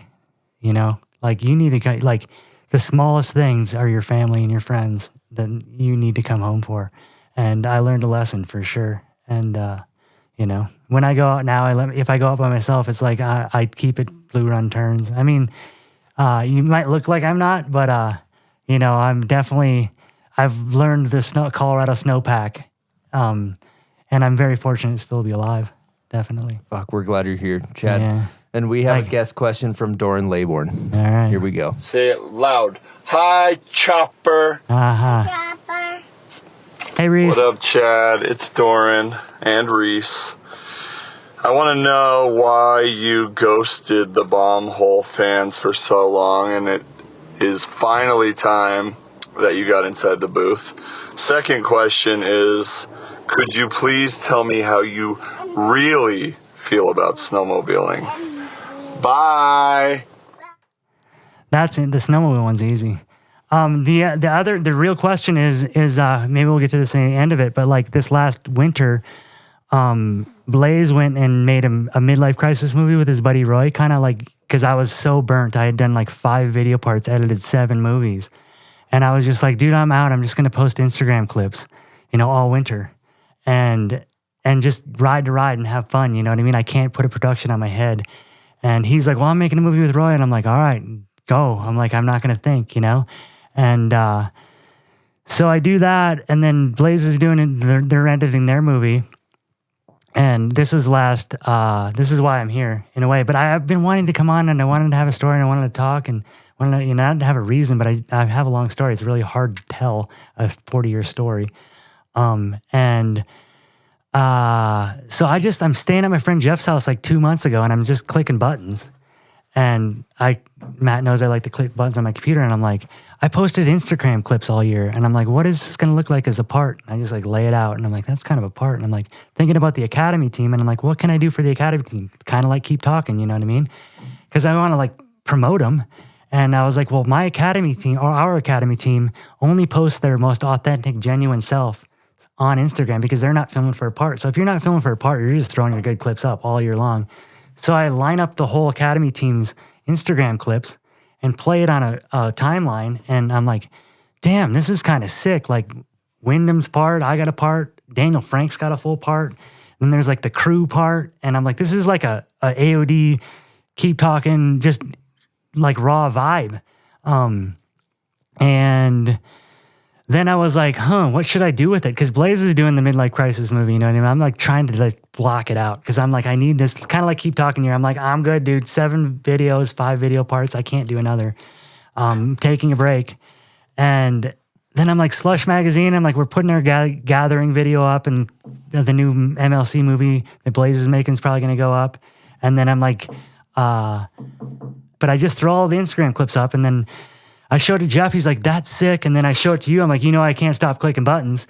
And you're like, that's sick. And then I was like, where should I put this? And I was like, I feel like I could go talk in the bomb hole. Woo! And I was like, so you guys were golfing in Tahoe at the Danny Davis event. And I'm like, what up, Chris? You want to start talking? And like, that was the inspiration for sure. And when I moved to Aspen back in like 2017 to coach, 16, like all of my days off, Doran was right there. He's like, what up? Where are we going? What are we doing?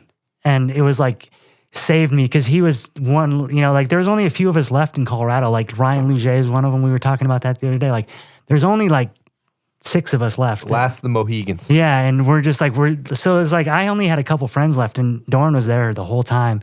And that could be, why don't I like snowmobiling? But yeah, thank you, Doran. Thank you, Doran, for being my good friend and getting me through those times, because that meant a lot. And that's kind of where Academy came back in too. He kind of, might have re-platformed my inspiration to just really get going again. Because I was coaching in Summit County, just kind of like I'd come home and when I was in there, you don't even have any good advice for the kids too, except for just telling them where to go. No, yeah, I didn't have any good advice. So then you're not feeling great, No, yeah, not the best coach. I would just that's the thing too. It's like, how do you coach Zeb? You're like, hey, just make sure. Just let him go. I don't know. Like, just make sure he's free. Turning is a show. For me, if I, but when Zeb drops, he's got it in his eyes like Travis Rice, and you're just like, don't ever lose that, bro. You know what I mean? That's kind of how you coach Zeb. Just like, don't ever lose that fire. That you never know what's gonna happen. Fire. But so, anyways, to go back, Doran kind of like riding with him again, and then we maybe should get into it a little bit with Academy, but. I quit coaching that year to get back into Academy because, like I said, we fell out. We didn't fall off. JB just opened a different door and kept it grassroots. Well, we went off and did that thing, and that only lasted a year for me, and then I got into coaching. And then when I was burnt on coaching, Dorn was there, and then hanging with him a lot. I just suck at snowmobiling. That's why I hate it, and it's noisy. And I'm just like, I could just get my split board and go up there and just hang out. I think that's a good question or statement. Just to chew on this, but like, I just see you. You've been doing this for so long. You have so many highs and lows, and you go from Rider of the Year to, like you said, like pushing a broom at Woodward, and then putting out video parts again, and then losing a sponsor, and then getting a sponsor, and just like you're like one of the most like resilient shredders I know. And I was just like wondering how you do it. You just don't stop. Like, for me, it's just going out and knowing how to go ride, and like, that's number one. Like I said, my buddy John Madura at the beginning, he's like, man, that's what it's all about. Don't forget that. It's like, you always have that in your back pocket. And then you have your passion and love for like learning new tricks and going new places and doing new things. Like I said, when I got on Rosginol, I turned into an adventure boarder. I was like, I had a travel budget. I could go to India. I went to Germany. I went to Norway. I went to Kyrgyzstan. And I'm like, I'm using this and I'm taking full advantage of everything. You got to be super thankful and take advantage of everything. Like I said, I'm just bad at saying no. Someone wants to say, you want to go snowboarding? I'm like, if I don't want to go, I'm like, all right, I'll go. I'm just bad at saying no, and I just say yes, and I just love. And for me these days, it's like getting exercise, staying healthy, keeping it moving. You know what I mean? Like, that's more important than actually going snowboarding. It's just like getting outside, getting fresh air, keeping your brain healthy, eating good. Chris Jocelyn, we were talking about it. It's like, diet, exercise, mindset. Just like, that's how you stay on point. You know what I mean? If you quit moving when you're 49 years old, you're going to fall off. And even like this video I made, I called it Quarter Century because AOD1, which is the old movie we made, was 25 years ago. So this marks 25 years of me editing movies. So I was like, what do you call it? And I'm like, we can't really call it Quarter Millennium, but we can call it, Quarter Century, It'd be like the opposite of Millennium 3. Like, no, just a quarter of one of those. But, and it was just it was random. It was out of nowhere. It was like spontaneous, and I love spontaneousness. And snowboarding is always spontaneous. If you just keep going different places, cool things are going to happen. Energy's going to be there. I don't even know if I'm answering that right, but you are in the pocket, brother. I love it. There's a subject we haven't breezed over, which we're going to hit, and this is a guest question from Andy Wright. Here we go. Greetings, Bombhole. Hey, Matt. Hey, Chad. Hey, Chris. Whoever else is in the booth. Hope you guys are having a great episode. My question for Chad today, actually, I have two. First would be about your nickname, Chopper. How did that come about? And second question is about your photography. How did you get into that? I don't know if many people know that you were shooting photos. Bet you still do. I don't know how much snowboarding you shoot, but you were taking really awesome snowboarding photos for a while. And so maybe talk about that journey, what it was like for you. Anyway, can't wait to listen. Hope you guys have a great one. Bye-bye. This is awesome. I'm so stoked he asked both of those questions. Andy, what up? You're the man. Known Andy forever. Hung up in the summer. I think I did. They just get blurry. Maybe every summer, But anyways, the Chopper one. Jake Weber, Jake T. Wet, JTW. I wore these mittens, these big old fat mittens that were called choppers. Because when you're in high school, you just and somehow my name became Chopper. I might have something to do with my helicopter spins. I'm not sure. But I like to say it was Jake Weber and the mittens. And then I started doing digital stuff, like mini DV tapes, making movies, playing on my computer. And then I became Choppy Digital, like the RZA. Mm-hmm. And I got the Chizza. Choppy Dig. And I got so it's like the RZA as Bobby Digital, but the Chizza as Choppy Digital. But I got the Chizza as from Trevor Andrew because he started calling himself the Trizza. I was like playing Tiger Woods golf, and I'm like, I'm putting my name in as a Chizza. And this movie that I made, Quarter Century, is like, everybody's seen all the Instagram clips, but Chris Roberts in the 9 Club is just like, just run it, man. Keep running stuff. People don't see everything. Don't see anything. I listened to of one of his episodes where he's saying that, and I'm like, yeah. And it's vertical, and it's everybody's stuff, and everybody's seen it. It's not what you're supposed to do. But I was like, this is like Voltron. Like, they have like the lion robots in Voltron. Everybody sees them throughout the movie. and then it comes together, and Voltron is the head. So it's like the RZA says, it's like, we form like Voltron, and the RZA happens to be the head, or the Jizza happens to be the head. So that's kind of like the theory of the movie. Like you're watching the movie and you see everybody, and then when you put them all together, it becomes this movie. And that's how I got my name, and that's how.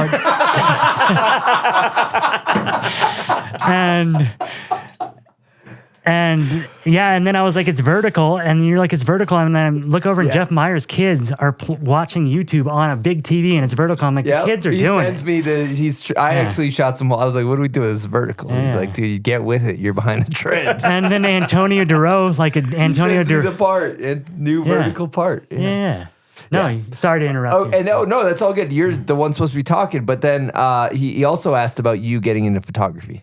Yeah. So anyways, and then Antonio Duro, whatever, he did a good great vertical skate part. Anyways, me getting into photography, he got me into photography 100%. So in high school, I was a photographer, and I took a photo class anyways, and my friend Glenn's going to be stoked to hear this story, because I'm in high school, and I'm doing a heel flip nose slide on this like yellow curb. Woo! And front side nose slide. Oh, classic. 33 millimeter wheels. Heel 94. flip front nose? Come on. Yellow curb, super buttery curb. And my friend Glenn takes the photo, and I go and I develop it in photo class, and I turn it in, and it says 10 on 10 in the back, and the teacher's like, come see me. And he's like, this is a sick photo. And my hat's down like this, so you can't see that it's me. Not my photo, it's my friend Glenn's photo of me. And that photo went to the state championship and won the state championship. And then like on the speaker overhead, they're like, Chad just won the Golden Key Award in photography. And it was like, it's not even my photo, it's a photo of me. And I like put my head down. That was my first experience in photography in like a dark room. And then just like snowboard contest, you just has to win. And then from there, I quit. I quit doing everything because it was digital. Everything was film. You know what I mean? It's just too much work. And then got into digital, and I was riding Red Mountain Pass with Andy Wright, and I think maybe Mitch and Jeremy. And that was 2004-05 year. And Andy pulls out his camera. He's like, check this out. He's like, Canon 20Ds. We're doing digital now with magazines. And that year, I hurt my ribs, and I'm like, oh, Canon 20D, like $1,000. And so I just bought one. And then I started taking photos. And then I started to try to like make a career out of it. Not a career, but just taking photos of everybody on the trip, because I used to just film them. Now I'm taking photos. And then I took photos for 10 years of snowboarding. And then I had a wake-up moment where I was splitboarding on this mountain called Snoopy Mountain, and kind of having a midlife crisis. And I call my friend Brent, and I'm like, hey, dude, it's June 1st. I'm going to go to the top of this mountain and camp out and sleep. And only person that knows where I'm at, come find me if I don't call you at noon. And it was safe. It was June. It was like icy hard pack snow. It's just like a day of camping. And I get up there and I watch the most amazing sunset and then the amazing sunrise, and I'm taking photos of all of it. So from snowboarding, I was taking snowboard photos, and then I fell in love with taking landscape photos and going snowboarding and taking landscape photos. And then from there, I saw all the teeners. So I'm like looking around, and I'm like, it opened up a whole new world to me. I'm like up there splitboarding at the top of a mountain and taking photos of the most amazing John Denver sunsets you've ever seen in your life. And I'm like, this is it. I found myself again. I like rediscovered who I was. And the Jones rep at the time had given me a Jones board, and that's the board I had. And I remember the next year I saw Jeremy at the trade show, and he's like, yeah, I heard Joe's getting, rest in peace, Joe Timlin.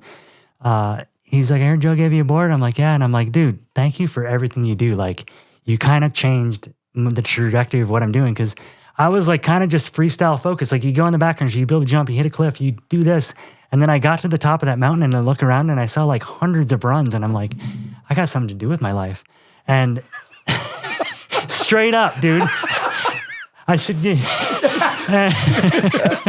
And then like my next 50 years is gonna look like. I mean, if you look at the trajectory of my life, it's like it's been that way. And I'm like, I've been taking off teeners all over Colorado. And it started with Chris Wellhausen a little bit too. In 2008, we hiked Whitney, but I didn't really find it then.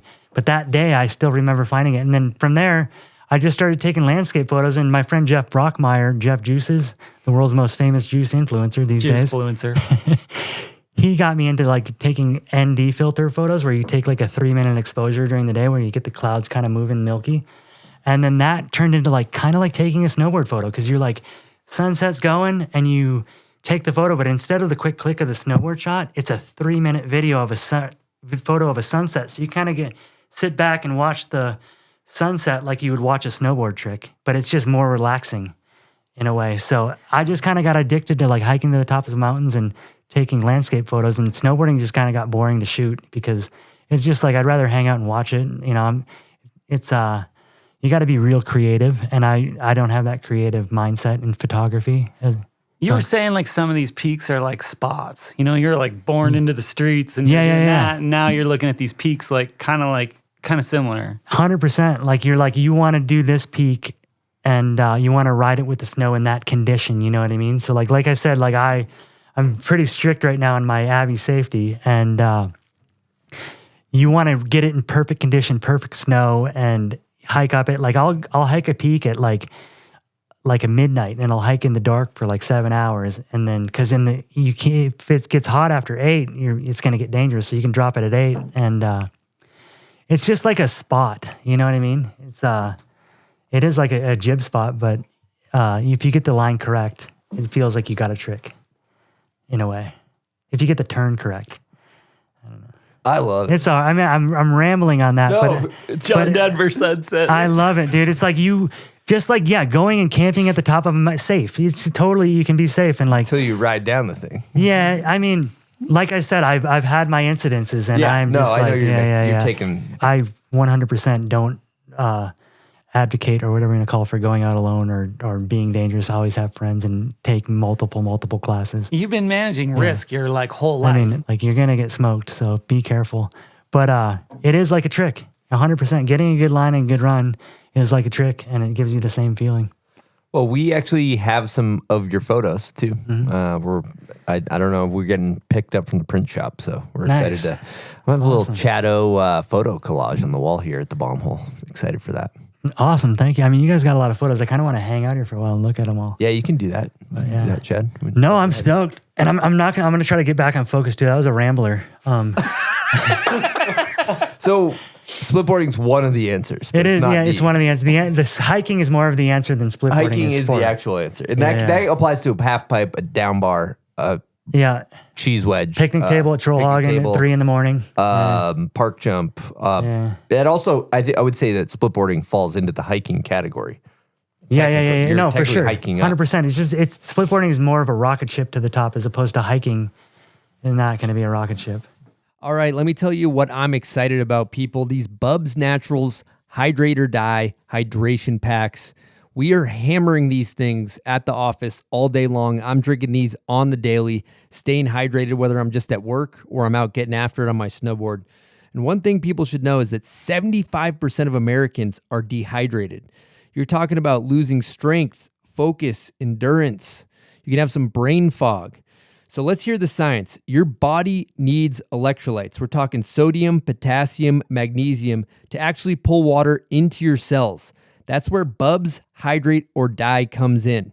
It's based on oral rehydration solution science, a blend of sodium and glucose that pushes hydration directly into your bloodstream fast. We're talking 2 to 3 times faster than water alone. That's not hype, that's actual data. So whether you're flying, you're climbing, you're drinking, you're working, or you're just up at altitude, you're losing more than you think when it comes to water. Hydrate or Die brings it back. We're talking 2,000 milligrams of electrolytes per pack, cane sugar only, no sketchy sweeteners, and it's NSF certified for sport. It's clean, tested, and made in the USA. And let me tell you something, this new formulation tastes really, really good. So, hydration's not optional. It's the cheat code to keep going. Hydrate smart, hydrate clean, hydrate or die. Head on over to bubsnaturals.com, grab a box. Your muscles, your brain, and your send will thank you. It's Bombhole approved. Let's do this. All right, Shredders, listen up. With over 30 years in snowboarding, Vans continues to deliver top-shelf snowboard boots for not only their diverse roster of athletes, but everyday riders worldwide. There's literally something for everyone in the Vans range of snow gear. However, we're here to talk about the Infuse, Vans' most popular, all-terrain, all-condition boot, featuring hybrid BOA and lacing systems that are built for maximum customization of fit and flex. Embraced and backed by new-gen riders like Ken and Cummins, the Infuse is designed for performance that stands up in any terrain. So hit up your local Vans dealer and check out the Infuse and the rest of the 25-26 Vans Snow lineup. Bomb hole listeners, EJack here. Pardon the interruption, but I need to let you know about Nidecker Need to Know. Every week we're giving away a bunch of awesome gear like these, the CAPiTA boot, that's my signature model. And all you gotta do is answer this question: what's the best pocket snack that you shove in your pocket for a quick refill on the mountain? Comment your answer on this week's guest's photo on the Instagram post and we'll choose a winner. Good luck. All right, I want to get into another subject here. A lot of times you see on the internet, it'll be world's youngest 1440. Your world's youngest. This kid did a 1440 at age 4. And you're kind of like, did that guy can play with Legos? Did he have a childhood? I don't know. Not that inspiring for me, although respect the athleticism, big time. But what I do get inspired by is the world's oldest double cork, which is performed by Chad Otterstrom, which was huge. How does it feel to be the holder, the stakeholder of the world's oldest double cork, Chad? I feel pretty good, unless somebody above me gets it. Like if I do a McTwist. What are you worried about? Losing it. Yeah, who's going to do a double cork that's older than you? Yeah, nobody, but a McTwist.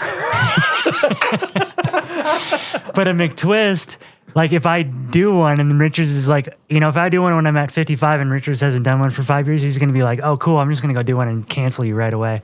Where a double cork, I can be on the Richards side of things. If like someone, younger than me does it at I think the last one I did was at 46. Someone does it past 46, I can just go cancel them out in a day. Be like, I'll go to the park and just do one and be like, all right, sorry, bro, you thought you had a record for 2 hours. Here's the problem, though, is when Red Gerard, if he still takes care of himself, or all these slope style guys, get to be 46, a double cork's pretty easy for him. No, I mean, this year I was going to do one on a split board, and I just didn't get a chance. And then Phil went in, but he didn't have a backpack on. So are we no poles. So we're claiming no backpack. It's you just got to have your average. Barry Bonds home run record situation. I mean, I'm just gonna do it with a backpack and be like, I don't know, Phil. That's cool. No, Phil deserves it 100%. But I'm just gonna keep doing it. I think I turn 50 next year. Blaze is very focused on being the old guy too.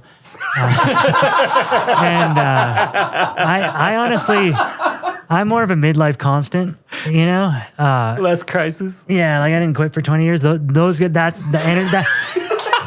That's the energy. That's the energy all those guys have, though. That's what's crazy. Why I can't keep up. I'm like, you guys, we need to chill. They're like, no, do another one. I'm like, no, dude. I'm like, I need a break. They're like, we quit for 20 years. We want to make 25 video parts. I'm like, no. But it's all good. It's what it's inspired is really cool. But no, I want to keep doing it. And I think that's a good accomplishment because the single cork is just, you're going to be able, that's like the McTwist, but the double cork is a conservatively, what age do you think you're going to be able to McTwist still? Conservatively. So Chris Pappas is in his 60s. I think I'll be able to do a McTwist at 75. You've been drinking that sludge, dude. The sludge. Yeah, sludge. You're juicing. Juicing, eating healthy, fruits, vegetables, clean food. I think, as long as you keep moving, I like a McTwist, you kind of just go with the transition as opposed to an air you kind of do too, but, We like it. So is it safe to say that if you can walk, you can do a McTwist? Yeah.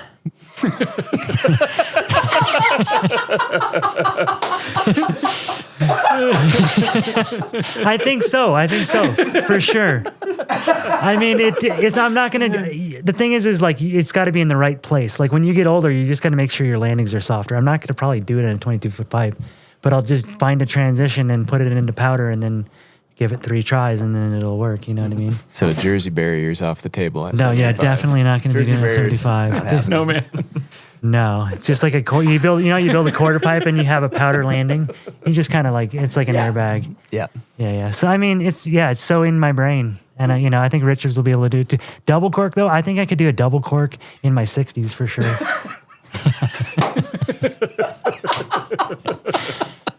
Oh, glad we're getting to the bottom of it. Hey, you were just talking before we sat back down and about Chad and how he basically needs snowboarding to survive. Maybe you could tee that up. Yeah. So I've just known Chad forever. Definitely one of my best friends and one of my favorite riding partners. And I sometimes think about it. I think if you couldn't snowboard, you would die.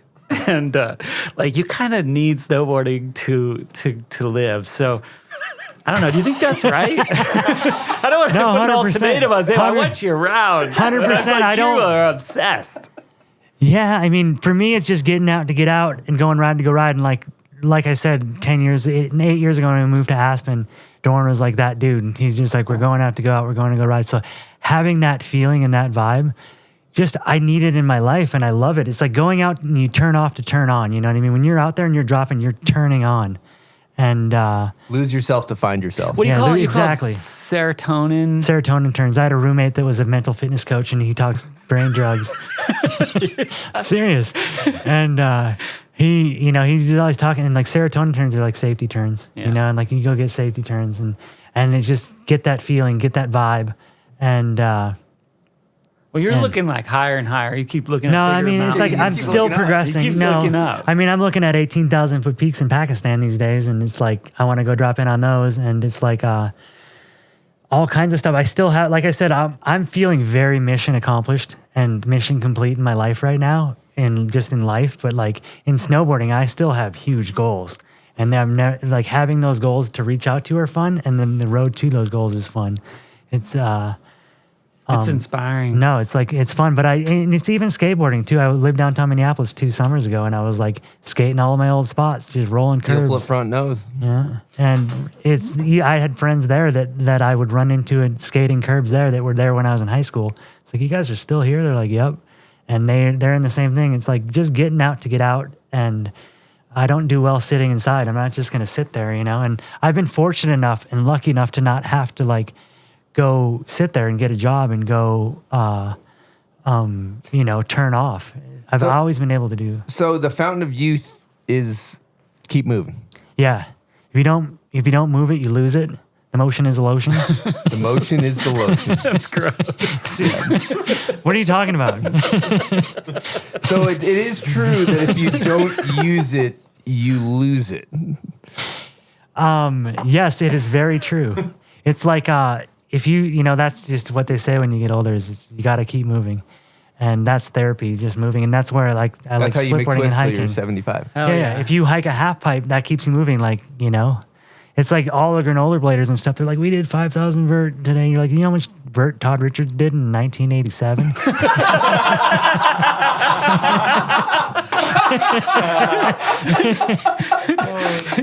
You need a mustache going around and start dropping that. Yeah, it's your hot stuff, or even Sexton battling a That long one rail. long rail, yeah. He's doing vert, dude, battling those long rails. You're damn, I got to go all the way back up there, Yeah. Yeah. Wow, nice perspective shift. Yeah. All right, Chad, I think it's time for hot takes. right. How are you feeling? You ready? Yeah, I'm ready. All right, first question. MJ, Michael Jordan, who's your GOAT, both male and female? Female Shannon Dunn Downing. Woo! Sorry, I went female first. I rode with her this summer at Midlife Crisis Weekend. I mean, she had a part in Revival doing rodeo flips, riding pipe with her. She went to the Olympics in '98, did super good if you watch her pipe run in the Olympics. And she did have kids, so she went through the midlife crisis of not having kids and then coming back to it, and is just still has as much fire as she did back then. There's a bunch of other females like Zoe that are still, they did all of the stuff you're supposed to do, even Jamie Anderson, and they still haven't gotten to Shannon yet, in my opinion. So Shannon Downing. And then male, he does too many layout backflips and does too many back 7 nose grabs. I'm not a fan of the tip grabbing You don't spin. like back 7 nose? No, it's just you need to do melon, but he does do indie grab, so he makes up for himself. So he can do both. He can kind of do anything. Yeah, he came up underneath me. Can I guess? Younger? Yeah, go ahead. Travis Rice. Yeah, T. Ricky. Awesome dude. Like he's been hiring me for his I like how he took air out of the tires first. He's been doing so many good things for so long for snowboarding, and he's done rails to half pipes to jumps to every contest. Now he's putting on his own contest for like a long time, over 10 years. Starting in Baldface. We got to go back to his back seven nose debacle. You're just not a fan of the back seven nose. No, it just makes the trick easier. So it's like, and it's just it's too easy for Chad. I don't for us civilians. I like and the it's back just seven and nose. I think it's great. I think it's great. Like, but I like the way Indy looks better, I guess you could say, and I like the way Melon looks better, and Chicken Wing like a Nicholas Mueller. I just kind of. Just throwing shade at him, I guess. Just right before you call him the greatest. He is the greatest snowboarder of all time, Travis Fritz. And in his checkout in Transworld, his first checkout, he said I was one of his favorite snowboarders. So. Oh, that helps. Quid pro quo. Yeah. So I'm just giving it back to him years later. So. All right, who's one of the most underrated riders in your opinion? Well, this one I was talking about earlier. So. Juicy Joker, aka Garrett McKenzie. He's not the one, but I was riding Troll. he's rated. He's so good, dude. He grew up with Benny Milam and Troll, and he's like the best snowboarder. So good. Sting. Not even real. He's somebody I looked up to. Do I listen to his music? No, but I admire the fact that he's making it. He's my favorite snowboarder. But anyways, I'm at Minnesota. Let me. Zoolander. Sorry, Juicy. But anyways, I'm at home in Minnesota in February a couple years ago, and he calls me. He's like, "Yo, Lane's coming to town," and I'm like, "Lane Knack?" And he's like, "Yeah." He's like, "He's driving a rail from the East Coast, and he's gonna drop it off, and he's gonna come ride." And I'm like, so I call Lane. I'm like, "Dude, you're in town. I'm in town. Let's go ride Troll." And we go to Troll. And this is going to be another not him. And also not Lane is also not there's two more of them. Okay. And I'm like Lane, what up? Littering bodies. I'm like, Lane, what up? And we were like rolling in by the stairs, and I was like, "Welcome to Trollhog and home of Benny Milam, the best snowboarder in the world." And he's like, "Really?" And I'm like, "Yeah." And he's like, "It's better than Ricky Tucker." Yeah. And I'm like, nah. I'm like, I went and rode with Ricky last year, and he's telling me all these 1080s he did like in 19 whatever. And I'm like, and then he's telling me all these stories about Mammoth, and then we go ride with him at Snowmass, and he's just got like this perfect like style and grace that every talent that every snowboarder wants on like a 10-foot park jump. And I'm like, dude, you're so good. And I think the most underrated rider doesn't really want to be rated. I'm not sure, but I think Ricky Tucker. And then we went and hit 4,000 feet of vert, and he's just like been one of my favorite snowboarders for a long time. And it's like, yeah, just give it to Ricky, because I don't think he ever really wanted to be rated, and I don't even know. It's like, you rule, dude. I love how you could have just said Ricky Tucker, but you threw Garrett McKenzie, Lane Knack, and Benny Milam under the bus on the way to Ricky Tucker. They're all like, just... Oh my God! Is he gonna pick me for an underrated rider? No, you're just a casualty of my hot take. Hey, so the best part about that is, though, all four of those people could be somebody's answer, right? Like Benny Milam was mine, but then Lane's like, well, better than Ricky, and I'm like, we got to give it to Ricky. Benny's got his tricks and he does the stuff, and he's amazingly talented. I just think he's rated. Yeah. And I think Lane's rated, and I think Garrett's rated, just for the record, that was question number 2 of hot takes. Sorry. Question number 3. These are hot takes, though, I will say. Yeah, that was fire. They're flaming hot. Steel or powder? Powder. That's the easy one. Damn it. I mean, no, I'm trunk boarding in powder. Started in the streets, ended in the POW. I mean, there's powder, like I said, in the AK lines in Shoreview, Minnesota. In the streets. Who's got your favorite style ever? Nate Cole. Solid. Not gonna throw anyone under the bus on the way to Nate Cole, just Nate Cole. I like it. Yeah, it's a favorite up and coming rider. You know, can I categorize this in streets and free riding? You do whatever you want. Yeah, or, just answer it. Wyndham Miller in free riding and Derek Lemke in streets. Yeah, good answers. Nice. Who's got your favorite method? Favorite Terrier. Love it. Regular footer. Who's got your favorite turn? So there's this photo that Justin Hostnick took of in the twist era in the early 90s of Gilligan Yoder. And the photo is he's just kind of like laid back, like so sick. And so that would have been my favorite nobody cares that you turn photo. Surfer on the news style? Yeah. Okay. What is your favorite snowboard video ever made? Absent 12. By Justin Hostnick. I remember watching it, and that was the same year Art of Flight came out. And no disrespect to Art of Flight, obviously, but it was kind of more of a documentary movie. And I remember seeing 12 and being like, this is the best snowboard movie I've ever seen, and for sure the best movie of the year. It was like, started out with Giggy, ended up with Bodie, I think, and it's just 12 riders. And then that year it inspired me because Giggy, at the beginning of his part, they drive by Whitewater and Nelson, and I'm just like, I saw his part, and I'm like, I'm going there. And I did the next year. That video is so sick. Just like Nicholas and Giggy and Bodie. Bodie's got that Gucci Man like song. Yeah. So, absent 12. Yeah. Okay, this is a big one. Best place to snowboard? Fat Chad's Tavern. It doesn't exist, but it exists. It's like kind of that Eisenhower Tunnel. Is it a different realm? Or? It is, yeah. It's the spirit world. It's the spirit world. Yeah. It's in Colorado, I'll tell you that. Really? Yeah, I just don't find this place. Yeah, that's kind of like where are you going? You're like, Fat Chad's Tavern, I'm telling you. Yeah. I think I've been there, but I'm not. I've also don't know if it's in this realm or not. I'll continue. Is that fat with a PH? Yeah, PH. It's actually the actual real restaurant in Roseville, California called Fat Chad's Tavern. That's where it came from. Favorite board graphic ever? The Johnny B. Joyride, slingshot guy in the bottom. Rest in peace, Johnny B. Respect. Favorite snowboarder? Peter Line. Worst trick? Tip grabbing spins. Just spinning, grabbing nose and tail? Yep. That's it? And then if you double grab it, it's just double down. Oh. It's just kind of gross. Because it happens all the time. They grab it and they put their other hand down there. Double down.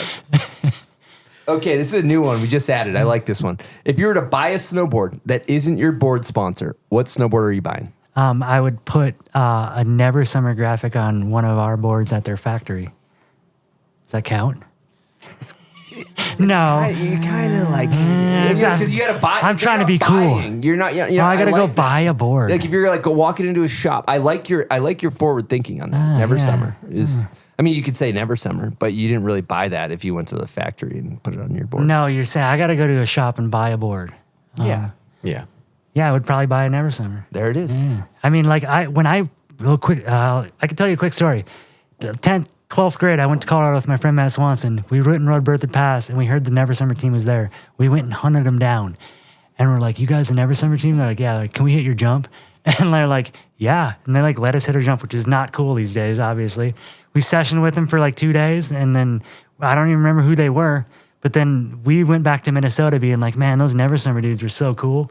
And like, you know, it was the like... boards are so good. Yeah. So I was just like, I've always had heart for them in Colorado because of like that trip I had, you know? So yeah, I would say Never Summer. Okay, dream sponsor. Anything in the world. Doesn't have to be snowboard related. I was going to say Whole Foods because that's my favorite place to go have a salad. But I was like, well, how about Amazon? Because Amazon is Whole Foods. So you get it all in one package and you can get anything you want with Amazon kind of. So. Yep. Yeah. We got a putting green out back from it. Yeah. I can get a full gym at my house. I don't think we said that, Silk. Have we got that? No, I don't think It's we've like gotten the most Amazon before, practical yeah. one you could probably ever pick. But no, Pretty reasonable. Yeah, You get everything. I didn't think about the Whole Foods factor. Yeah. It's like you get the best, and they deliver it to your house. You have a big Prime logo on your board. That'd be on your head, right? I mean, I'm really want this. You know what I mean? Who's that dude? We're talking face tattoo. It'd be like some sort of QR code.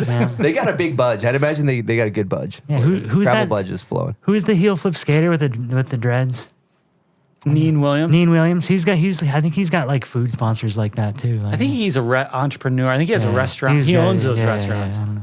Or yeah. something. Anyways, he's a health food guy, I think. Yeah. All right, you go heliboarding 3 people, wiggling pal. Who are you taking? 3 seats. I'm gonna say Dorn Laybourne, Matt Peterson, Matt Swanson, and then on reserve Ism White, Jeff Meyer, and Blaze Rosenthal. So we got Stand by. 2 birds. But I kind of got to pick you guys because, like, for the last 20, 30, 40 years, I've been You guys riding hear that? with you guys I made the full boat. You made the chopper. Yeah. It's good. Somebody picked... Matt gave me, yeah. But I didn't want to leave those other 3 out because it's pretty... Somebody picked Charlie Sheen, I'm just going to say. That's a little bit better answer, but that's pretty good. Next question, last question. Worst trend. What do you got, Chad? Worst trend, hating on Colorado. It's like, what don't you like about crispy, perfect blue-green groomers? Like, that's like the best thing in December. And then they're flat, but they're just like the best feelings in the world. Like, look at Ryan Napton's YouTube channel. Like, I love Colorado. I got heart for Colorado. Like I said, never summer, Bertha Pass, good friends, good homies. 30 years of Colorado. Yeah, 30 years of Colorado this year. So, I mean, hating on Colorado.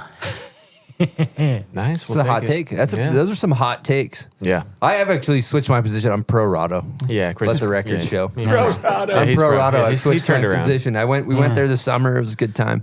I'm back on the train, the Shadow train. Thank you. It's awesome. It's like we make our boards there now too. It's like Academy's made at the Never Summer Factory. So I'm just like, made in the USA. Yeah, it's like Maddie, I have a love question. it. Is Chad the godfather of Colorado? Definitely. Maybe mayor. I mean, he was the godfather of Breckenridge, but I mean, 30 years. I mean, that's tenure. Yeah. So maybe mayor, governor? Governor. How high you want to take it? We're McTwisting everything. Yeah. Is there a president of a state? Let's do it. Yeah. I honestly Dictator? No. That's too not the far. right- That's too far. Sorry. I think I'm VP because I'm half Minnesotan. VP solid. I think Dorn's president. Yeah, he's from there. He's been on Broncos commercials snowboarding. Damn. I mean, I don't know. But I mean, I wouldn't. That's solid. You know who would have It's been? respectable. It's going to look good in the LinkedIn. You know who would have been? You know who would have been was Mark Frank if he didn't move away. He was easy. He was in. He was as true Colorado as it gets. You got staying power. Yep. Yeah, no, for sure. Exactly. Like if he would have stayed, it wouldn't have been a question.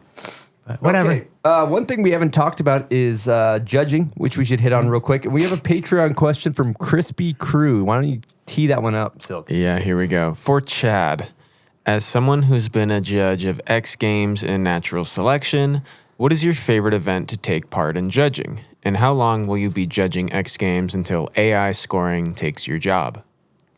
Actually, I haven't judged X Games in a while, but I've been judging the Snow League.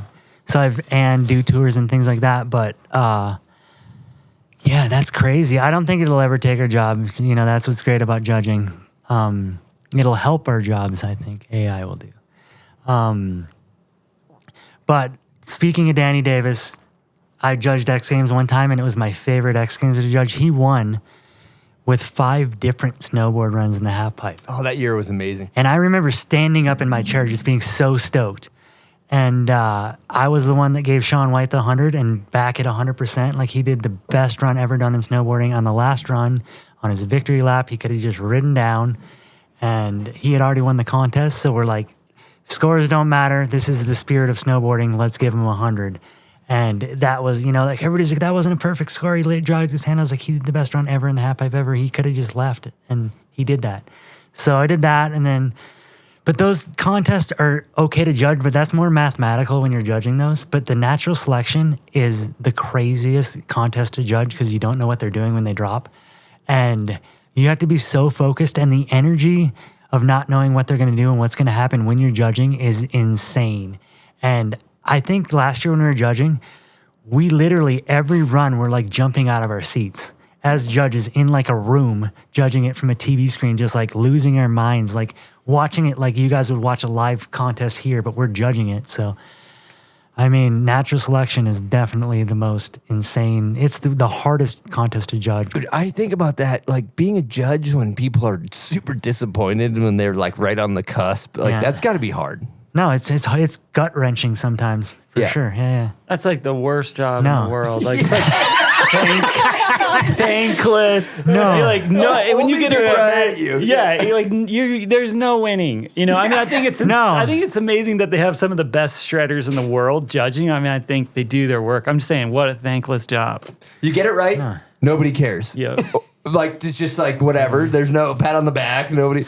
And if there's a controversial call, you're getting ripped to shreds. And then even with the national teams now, you got coaches coming out at you from all these different countries wanting you to explain your score. Yeah.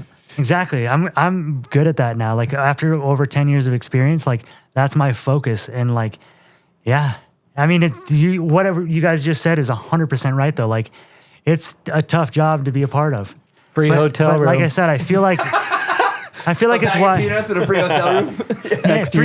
Yeah, you get to ride a perfect 22-foot half pipe. Like that's worth it. You know what I mean? You get free food and a perfect 22-foot pipe, and you get to hang and watch Guillaume Morissette ride, and you get to go to Natural Selection and ride Revelstoke for 8 days. It's all worth it. Like it's all worth it. You just can't let that get to your head. And like over the last 10 years of judging, I've learned to not let it get to my head. And, okay, all the events in snowboarding, you've judged everything. What's the funnest one to judge? Like your favorite? I like Natural Selection and Snow League, the two that I judge, because Snow League is all about being VIP these days and making it the best contest they can, as opposed to like, trying to figure out how to reinvent snowboarding. And Natural Selection is just wild. It's like being on another planet. Like every year you're like, how are you guys pulling this off? And then it's just like all the planets align. So that's just the excitement of that and the excitement to see how Travis and Liam work. And it's, not something I would ever want to do. I'm like, I can't believe you guys do this. This is insane. And they're just pull it off every year. It's so fun to watch. All right. We're going to hit a couple quick Patreon questions. I think this one's good right now. This was from Sims Brothers. I'm going to tee this one up. Hey, Chad, you've been around since the early days. This is from Sims Brothers. I already said that. Hey, Chad, you've been around since the early days. What do you hope our generation keeps alive in snowboarding? Just passion. Like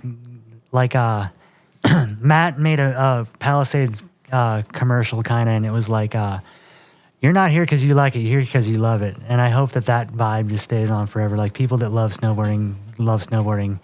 And I hope that part of snowboarding stays alive forever. Okay, we got one more. This is from Mo. I would like to hear from Chad what he thinks the hardest trick is in snowboarding. In half pipe forever, it was just spinning switch backside, and that's why I was like, try the hardest stuff. The hardest trick, rail tricks. I think just the hardest trick in snowboarding. Hardest trick. Take off the horse blinders. Oh, take off the horse blinders. The 2300. I'm serious. Yeah, it is. That's a good point. Yeah, not the 2480. No, the 20 or a triple cork in the half pipe. But I would say the triple cork in the half pipe because the 2300 is safe because if you just screw up, you come for short. 2340 because that's if you just don't do that, then you just spin less. Where if you don't do a triple cork, things are getting sketch. So a triple cork in the half pipe, some sort of a front triple cork, front or cab. Some people say the turn's the hardest trick in snowboarding. Yeah. You're not on board with that take. I think that's actually a more accurate. Yeah. It is definitely significantly harder to do a triple cork. I mean, if you're like, I'm just gonna try to do the best turn for like a month, you'd probably you'd be up there, Yeah. I couldn't try a 2340 or triple cork. I ain't getting close. I ain't even getting in the powder. If you had I bet if you have a 100-foot jump with a good takeoff in powder, you're doing triple corks. In a pipe. Not in the pipe though. No. I mean, maybe I could probably fling one. Yeah, exactly. But not a 2340. No. I mean, no. Dude, I ain't ever spinning a 2340. No, me either. I do it. I've like the last 900 I did. I remember it's like, here we fucking go. Like it is like, whew, like that's a lot of rotations. They're doing a whole nother 900 in the air and then some. Another 725. We were talking about this. You need that surgery like Happy Gilmore too, to get that extra torque. Yeah. You got the 2340 surgery. Spinning fast. I don't know. Yeah, like the more it spins, the harder it gets. Lined up. All right, we also have a 1 minute and 40 second long question from Scott Stevens rambling. I may just fade the audio out halfway through this question. We'll see what happens. I'll focus. Here we go. Hey guys, Chad, amazing you're on the show. Dude, this is gonna be quite the listen for me. But yeah, there's your guys' era. When you talk, I listen. I love it so much. But let's see here. First question would be, Chad, what is your favorite era of snowboarding? Seeing you've seen a lot of them, you know, almost from the start of freestyle snowboarding. And then my second question is, you have almost every trick in the book, but there's got to be one that you don't have. And what trick would that be? I would love to know and somewhat be shocked if there is one. And then lastly, I just want to thank you, Chad. You were the first professional snowboarder Chris and I met that like gave us the time of day and welcomed us into your house and gave us any foothold in professional snowboarding, you know. So thank you so much for that. And that's basically all right, we're good. Saying that stuff for a while. So sorry, Scott. Scotty, I love you. You're awesome. My favorite era was definitely the Hard, the Hungry, and the Homeless era, the Nate, Dale, Rowan, and Jake, because those guys, when I found out that they were from the Midwest and they moved to Colorado, it kind of really inspired me. Like, I remember wanting to move to Utah and then being like, I can pull it off in Breckenridge because of what those guys did, that early jib era. So that was, I mean, for a lot of people in my era are going to always say that. And it's kind of just your formative era is going to be your favorite era a lot of the time because you don't know really about the ones before. And then trick. So in the first midlife crisis movie, I did a chicken wing McTwist 7, and that was in my mind for like 6 years because I was a coach, and I kind of did one at Mount Hood where I got like the end of a High Cascade video. I just did a McTwist chicken wing, and then I was starting to pull them to 7, and then during midlife crisis video, I did one, and like it's the most dangerous trick because you're coming out 7 on a McTwist after a chicken wing, and you have to trust where the lip is because if you hook your heels, you're just like back flipping in. So that would be the trick that I had on my mind. I don't know of any new one right now. It's like it would just be more spins or something like that. There's no technical trick, but that in the last 3 years was the trick I wanted that was in my head for like 6 years, and I got it. So that's the answer there, I guess. No new ones. No new ones. You can do them all. No. Like Matt said, he's like, my new tricks are lines in Colorado and lines in Pakistan and lines in Norway. True. Maybe you haven't done an 18,000 foot. Yeah, that's my new trick. Yeah. Are we talking oxygen or are we talking naturally aspirated? No, from what I understand, in Pakistan you can ride any 18,000 foot peak without a permit, so you just go free ride. No oxygen, oxygen free. Free. I've done 15ers. I can do an 18er. Yeah, only 3 more G. Light work. A little bit of couple more sludge. teens. Yeah, a couple more G's. A little bit of sludge. You're good. Yeah, for sure. Okay. Lastly, we got a couple more questions. Setups. What board are you running? Bindings of the whole 9. Academy graduate, 155, 158. Downing hooks me up with Cont'd bindings, and Chris DeMarco too. They both are in Burton, and so I ride those bindings, and then I ride. They hook me up with Burton bindings or boots too. So I got some new ones. I think I got 2028s or something, 2027. So I can't even talk about those. That's what I'm saying. I'm just kidding, but. Yeah, so a stance angle. So I go 18, -9, and I 22. Respect. We're good. And I usually try to go about an inch back because you have your front foot a little angled forward, so I pull it back. So kind of that center vibe. I usually just kind of leave them alone, and then I sharpen them if I want them sharp. Yeah. Amazing. Wax? Wax Bluebird.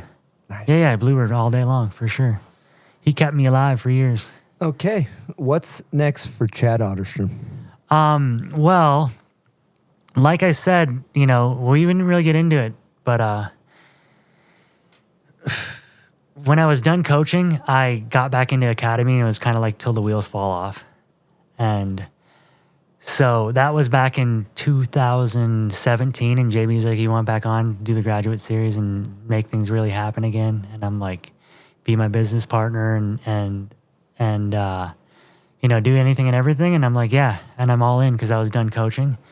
And that was 7 years ago, and I'm still doing it.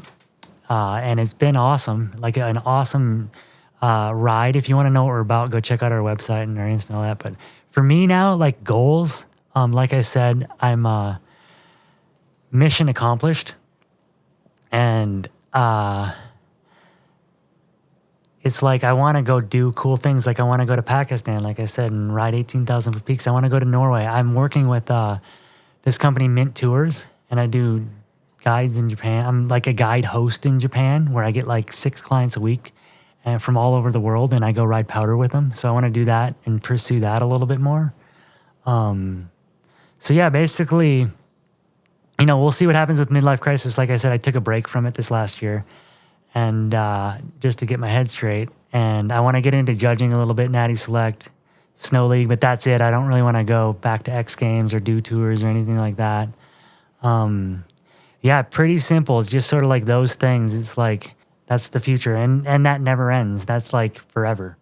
So I'm lucky to have that, I guess you could say, you know? Amazing. Amazing. Well, it's been a hell of a chat. Maddie, did you have a good time? I had a great time. What an honor to be here, be in the booth. It's pretty cool, you know, being a fan of the show for so long, and then to be here, it's like surreal, and pump up the tires of the good homie Chad O. You know, quite an honor. We all, I mean, maybe I'll just speak for the whole community, but dude, we look up to you. You're like our inspiration. You're like 2 years older than me, and so to see you still just frothing and, you know, being sarcastic and still shredding better than everybody, it's like an inspiration. So you just can't stop. No. And I think I told you might die if you stop. So just don't stop. Thank you. And keep it good for all the homies in the audience. Thank you. I appreciate that. It's kind of like, you know, we don't stop, you know, the midlife constant. And that vibe and that inspiration that we brought to in snowboarding. And, you know, Richards is a part of it. Daniel Frank's coming back. Like, it's so fun to have these Peter Lyons coming back. Like, have these people that are back on the team. You know what I mean? Because there were so many years, like I was saying, Willie McMillan made me boards for like 4 years that had love over money on the base, and I lived it.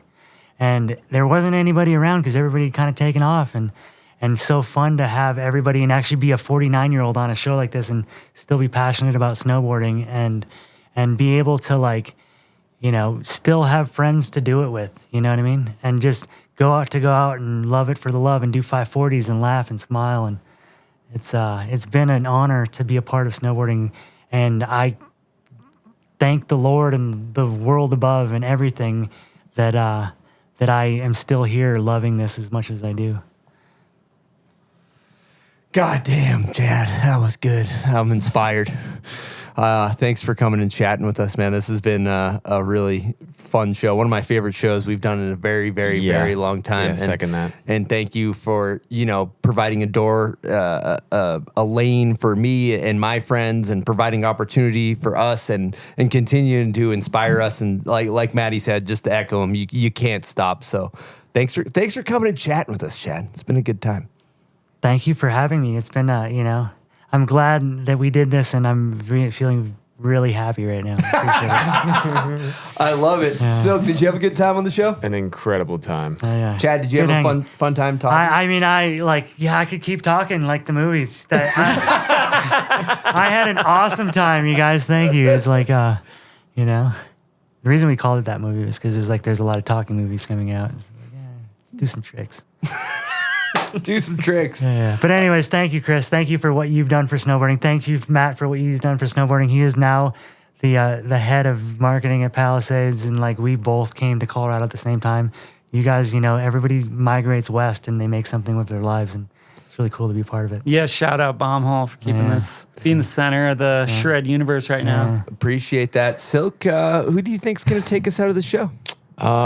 Chad, do you have any thank yous that you want to do before we close the show out? Anybody you want to thank specifically? My family, my friends, you know, JB at Academy for like 7 years ago when I was coaching, kind of bringing me back on and being behind the scenes. Like I think Matt said, he's like, what would you tell to your, you know, 15-year-old self in Mount Hood in 1992? I would be like, wait 23 years and it's going to get to your head a lot. But just hang on. You know what I mean? Yeah. And so, yeah, thank you, everybody. There's so many people I could thank, and there's so many people I forgot. If I know you and I forgot about something important, DM me, and I'll give you like an Instagram post or something. But I love you guys all. Thanks to everybody. Thanks my mom for giving me that first snowboard, and thanks my coaches, Blaze and Peter in high school, Johnny B, Don Zabo, Don Nordwall, Andy Wolf, like all those guys were my, Nate, Dale, Roan, Jake, giving me the inspiration to go out east or west. I'm starting to lose it. Yeah, you are. All right, we're good. Yeah. Well, you got to take us out of the show. Yeah, you want to take us out of the show? Just like a nice bow on the show. Thanks for watching, whatever. Just don't worry about it. Just say whatever you Thank you guys for being a part of snowboarding. It's the best thing in the world. Love you all. That's it. There it is.